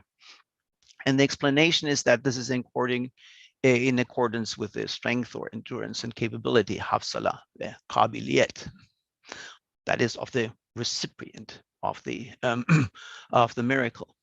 In other words, the miracle could have been performed in an entirely invisible, totally internal, spiritualized way too, and would have been even more powerful. So there's a notion here of saintliness as interior and separate from the world. And the point of the miracle is no longer to change something in this world, but only to lead up to a teachable moment, which is about the powers of the sheikh. And in a similar way, Ömer Fuadi, the hagiographer of the Shabaniyya, seems to go even further, to the point that he mistrusts the performance of the miracles.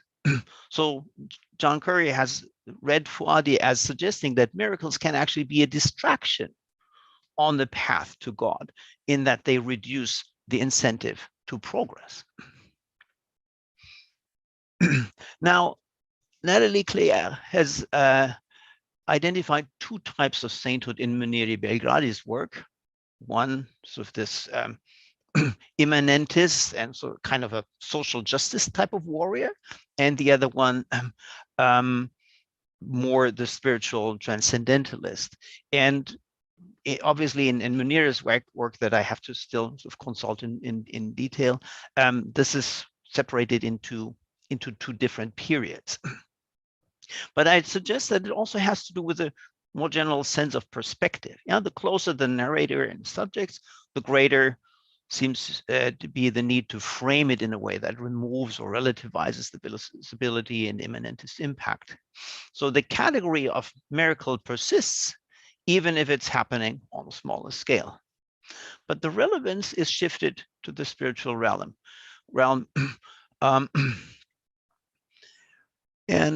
So the saint as a moral authority in this world and in competition with other authorities, I think that's a crucial point here, is no longer self-evident as their spiritual role is moving away from the social realm.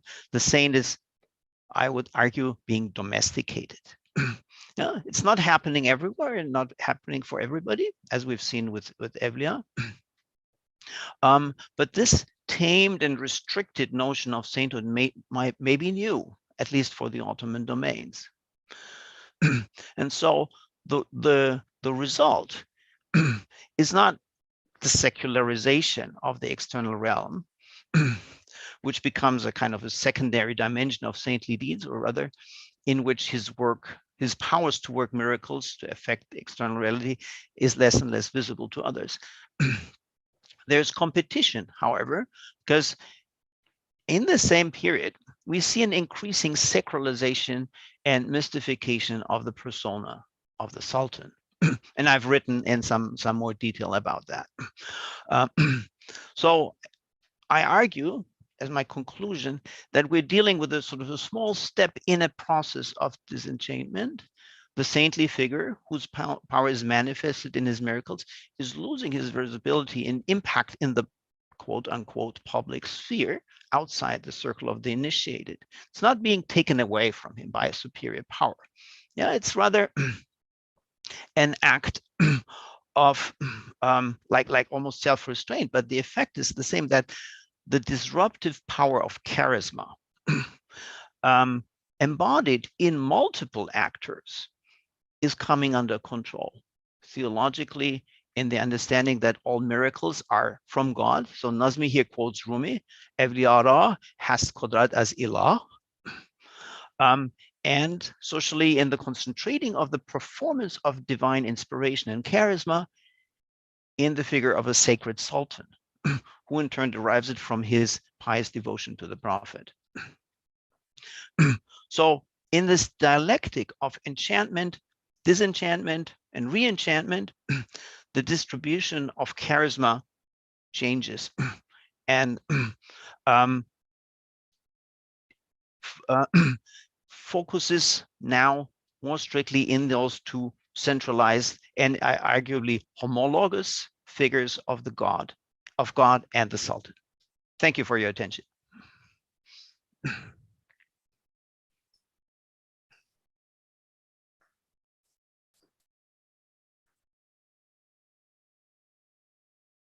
No, Gottfried's communication remind me of a strange case about domestication of supernatural. Two women came up before the Qadi to divorce them from two jinns. It's from Amit in the 18th century.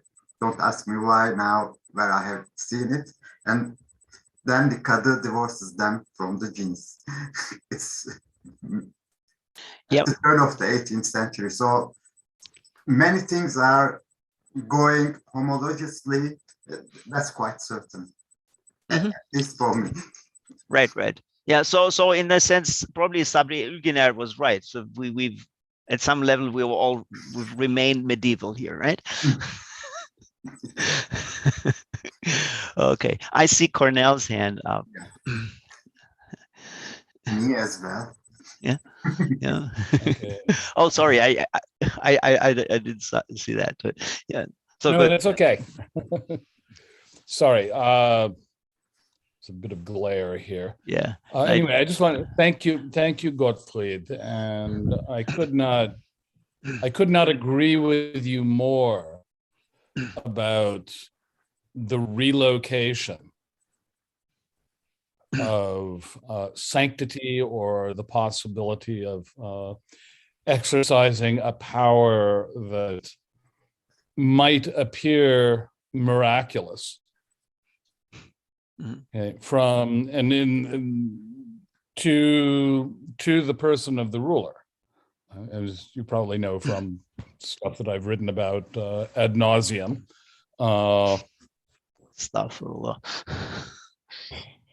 And it's, when you look at the 16th century, it's so clear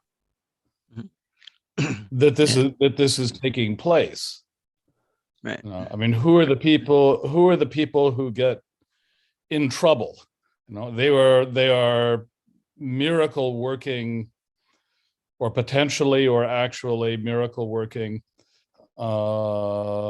Akhtab or Bishai, who could potentially threaten the authority of the ever more sacralized and sanctified political ruler. And I just wanted to, I don't know if you know the book of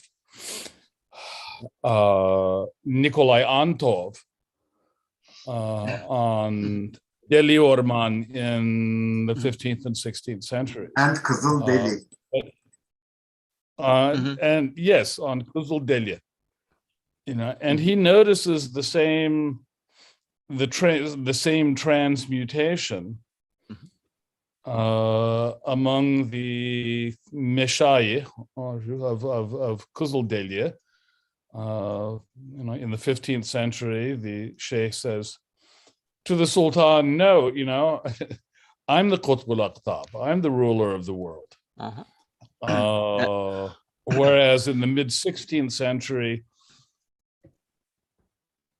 it's I've forgotten which Dede it is, but it says, no, you are the Padishah. Yeah. And that seems to me, I mean, I think it's not a small thing. That's all I wanted to say. Yeah. Thank you. I totally agree. I mean, I continue to think that the fact that so many of these early Bektashi saints have titles, like Emir, Sultan, Hünkar, and so forth, is deeply meaningful. It's so this we're always in the danger of projecting our modern secularism back, into sort of a neat separation of political / military power on one hand and sort of dervish sainthood, spiritual power on the other. They are,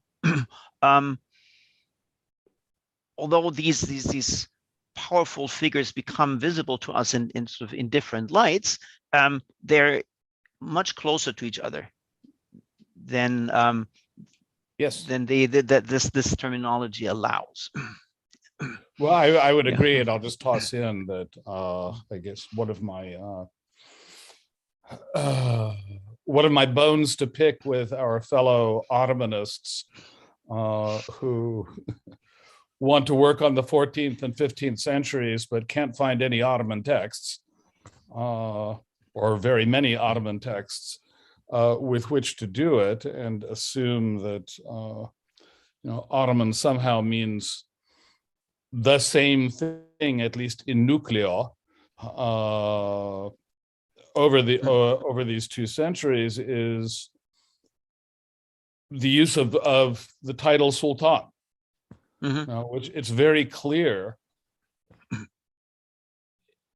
in the 14th and 15th centuries that Sultan is used for, and this goes to the famous Bursa inscription of 1337 as well.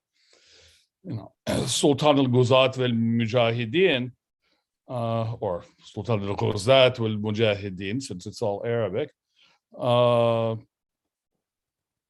So it's not, the title is not being used in any legalistic sense. It just means someone who is paramount in a particular social or professional group. Yeah. Thank you. Thank you. Yeah. Thank you. I think Zeynep Yürekli Görkay's monography illustrates this latter sultans in different realms. Both the tasawwufi and the siyasi one is quite apropos. And as well, I think İrem Belçam-Steiner had written about this as well. So I think to Tuna. Thank you so much for this talk, Professor Hagen. My question pertains to the symbols of sultanic authority. It's going to be a selfish question. I apologize for that. But so the 2 symbols traditionally of sovereignty in the Islamic world, the khutbah and the minting of coins. Have you ever seen any kind of explicit mention of any kind of Sufi or in a leadership position talking about the minting of coins, because I'm asking this because we know about the earlier Halveti order in Egypt, and they were kind of notorious for, their counterfeiting activities, some of which related to, of course, their commercial activities. But I've always suspected it also had something to do with their denial of, established authority, minting of coins or counterfeiting of currency could have been seen as, maybe admissible for a particular kind of Sufi order. And I've also wondered, when they perform their, communal prayers, Friday prayers together, who would they mention in the khutbah, the Sultan or the Sheikh? That's a question coming out of ignorance. But the first one is a selfish question, and the second would be my ignorant question. Thank you. No, this is an absolutely intriguing thought, and I'm really sorry that I really don't have an answer to it, because that to a large degree has to do with the fact that I'm just not in a position right now to really have surveyed a broad scope of hagiographical literature. Nazmi Effendi is quite focused, on the Shamsiyya branch, after all, and does not, as far as I recall, relate to Halveti things that are going on in Egypt. So it's possible, although it doesn't sound super likely to me, that there is such a reference, but I certainly haven't seen it. And the same is true for this question, what the khutbah is. I mean, usually, as you know, they don't document these things. So unless there is somewhere sort of in the framing of an anecdote that's usually tends to be about something else, there's a tiny little remark, we would not know. And I haven't come across that tiny little remark. Sorry. Yeah. I see Marinos is signed up. Well, I think before me there was a question or rather a comment by Professor Kari in the Q&A box, and also to save us time, okay, I would not, it will be just a comment mine, so I will just copy it in the chat box to save us time, and so go on to, if you want to comment on Professor Kari's so in the file, shall I read Professor Curry's question to the public? Yeah, please do. Yeah, because I don't think everybody can see it. Yeah, the Menakibi Unsi Hassan of Ibrahim has a narrative in which he criticized Ibrahim for reciting over water before using it to wash in the bathhouse, akin to what you mentioned. Unsi Hassan criticized it as a contrary to the Sharia. Yeah. So yeah. All I can say at this point, sort of point well taken. I take this as another instance of the regulation and the domestication, where whatever sacred acts the saint is actually empowered by the divine to do is still sort of strictly within that framework of regulations. Yeah. So very grateful for John's comment here. And now a comment or question from the Kalfa to the Usta. So it's yours. I got freed. Okay. Hi. Thank you for this. I have a question that probably comes out of this, but also conversations we've had going back a long time. And I'm wondering, where in this framework that you've sketched out would you place a figure like Fazlazadeh Ali Effendi, whom Marinos mentioned yesterday, and who comes off as a very austere sort of figure. But if I understand his theology correctly, he's so concerned with asserting God's omnipotence that he even denies the idea of Adatullah, which, so far as I understand it, would mean that there is no sort of reliable order in the cosmos, and that there's just a potential everywhere at every moment for the miraculous. I'm not sure where I would place him in. Right. I was just wondering if you have any thoughts on that sort of figure. Yeah. So clearly, I would think of that as sort of, first of all, as part of this intellectualization that Weber is talking about, but then sort of course, yeah, it sort of turns around, yeah, in that it does not result in this controlled and predictable cosmos that modernity is seeking, right?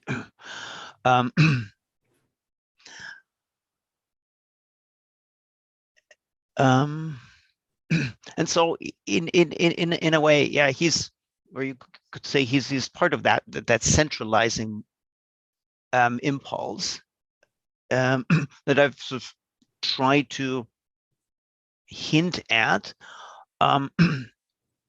But then, as you say, yes, he's not.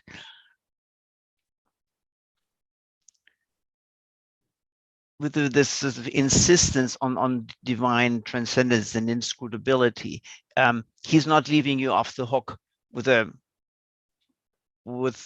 full-fledged disenchantment. Does that kind of answer that? Or? I suppose so. Yeah. Yeah. I don't know quite what to do with him, anyways. He's yeah. So the various sort of constellations out of sort of the what I think of sort of the theological building blocks available at the time. There's probably more of that, but he would be clearly sort of one specific variant of that. Yeah. Great, thank you. Mm-hmm. Yeah. So perhaps I shall now pass the speech to Marino, because he had written a quite robust commentary. Perhaps he will, I think he can talk about it, and then perhaps to finish today's session. You mean the comment I put on the chat? Yeah. Yeah, okay. That's the excerpt from Ismail Hakim Boussevi's biography of his Sheikh, which is in Arabic. And it's exactly the same notion that Gottfried described, which seems to have been very prevalent by the turn of the 18th century, that true miracles are not to be seen, they are, more like revelations. And what is notable perhaps is the Sultan Vizier imagery that appears. The miracles of knowledge are like sultans, and its external power are given to viziers who make, miracles that impress people, but the real powers belong to the. Yeah. So yes. yeah. So there's one concept here that I have been reluctant to integrate in my talk, but I want at least to throw it out here for the sphere of the unwritten, which is Charles Taylor's idea of the buffer itself, right? That for him is such a sort of important development on this sort of path towards secularization, right? This idea of a self that is no longer sort of integral and sort of connected directly to the outside world, but separate, as he calls it, buffered, and this sort of where the important things are happening on the inside, in the mind and in the spirit. And it's very tempting to think of the example that Marinos has just given, and some of the things I've located in these Halveti narratives as corresponding to that. I want to be also, however, really, really cautious because as Ottomanists, we're typically dealing with a particular segment in the history of Islamic thought, of Sufism. And oftentimes I find that we ignore, to our peril, a lot of its prehistory.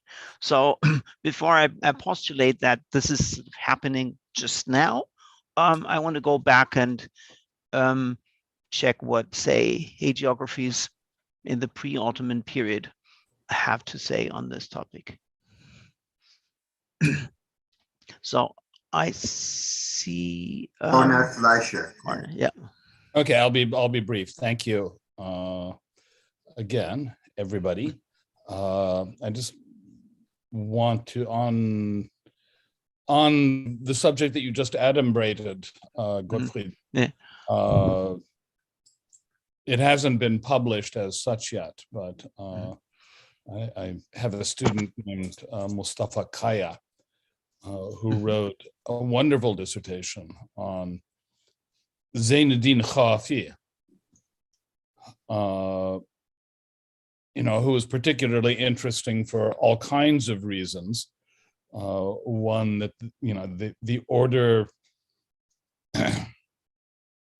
he was apparently the first person to found his own eponymous order, the Zayniyeh, which we seem to know is so important in early Ottoman Bursa, and yet Zainuddin Khafi never appeared in these lands, right? And one of the things that Mustafa came up with was he was looking at sort of the travels and transitions in search of spiritual illumination in the 14th and 15th centuries, going back to the question that you just posed a moment ago. And it's so very interesting to see, because we've been talking about this or around this certainly all day today, and I'm sorry that I couldn't attend yesterday, but I had classes all day and interviews all day. And are there distinctions between supposedly Sharia observant versus more antinomian people in the Sufi orders? And there's just one example that comes to mind, but without names attached. But I think it's Zainuddin Khafi who goes. So lots of these people are going, they're going from Khorasan to Tabriz, to Damascus and Cairo. There's a whole circuit, and about whom also Evrim Binbash has written, the new Ikhwan al-Safat, in whom I'm also extremely interested. But there's one story about, I think it's Zainuddin Khafi, he becomes the murid of somebody in or around Tabriz. But I didn't really like the fact that he was always running after the young boys. And so for that reason, I left, and I said, this can't be Olmaz. But then I had a dream, and I realized that he really did have karama, and he really did have things to teach me. So despite my objections on social, moral, Shari'i grounded foundations, I realized that to get the real thing, I had to go back to it. And so I just introduced that because it seems to me that we are a little bit in danger of drawing too strict a distinction between these various spheres of spiritual as well as physical life. Right. Yeah. You don't have to agree with me. Just, no, I would be happy if you agreed with me. I definitely do. I mean, a lot of, as you've seen, a lot of the things I've presented right now are based on rather sort of limited evidence. But sort of one of my sort of constant exercises in all of this is to be careful about the categories I bring to it and all these assumptions about sort of distinctions that we're sort of used to, and that oftentimes when we look closer, just happen to not apply. Right? So in this sense, I'm very grateful. I'm definitely going to look into Mustafa Kaya's dissertation as soon as I can get a hold of it. And I mean, University of Chicago 2 years ago. Okay. Yeah. Thank you. Thank you. Thank you. So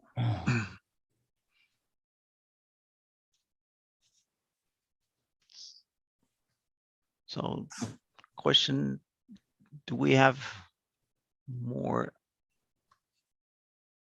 up here? Ganesh, I don't see any further questions. Do you? Me neither. Well, probably we In can. any case, an epic session, I believe.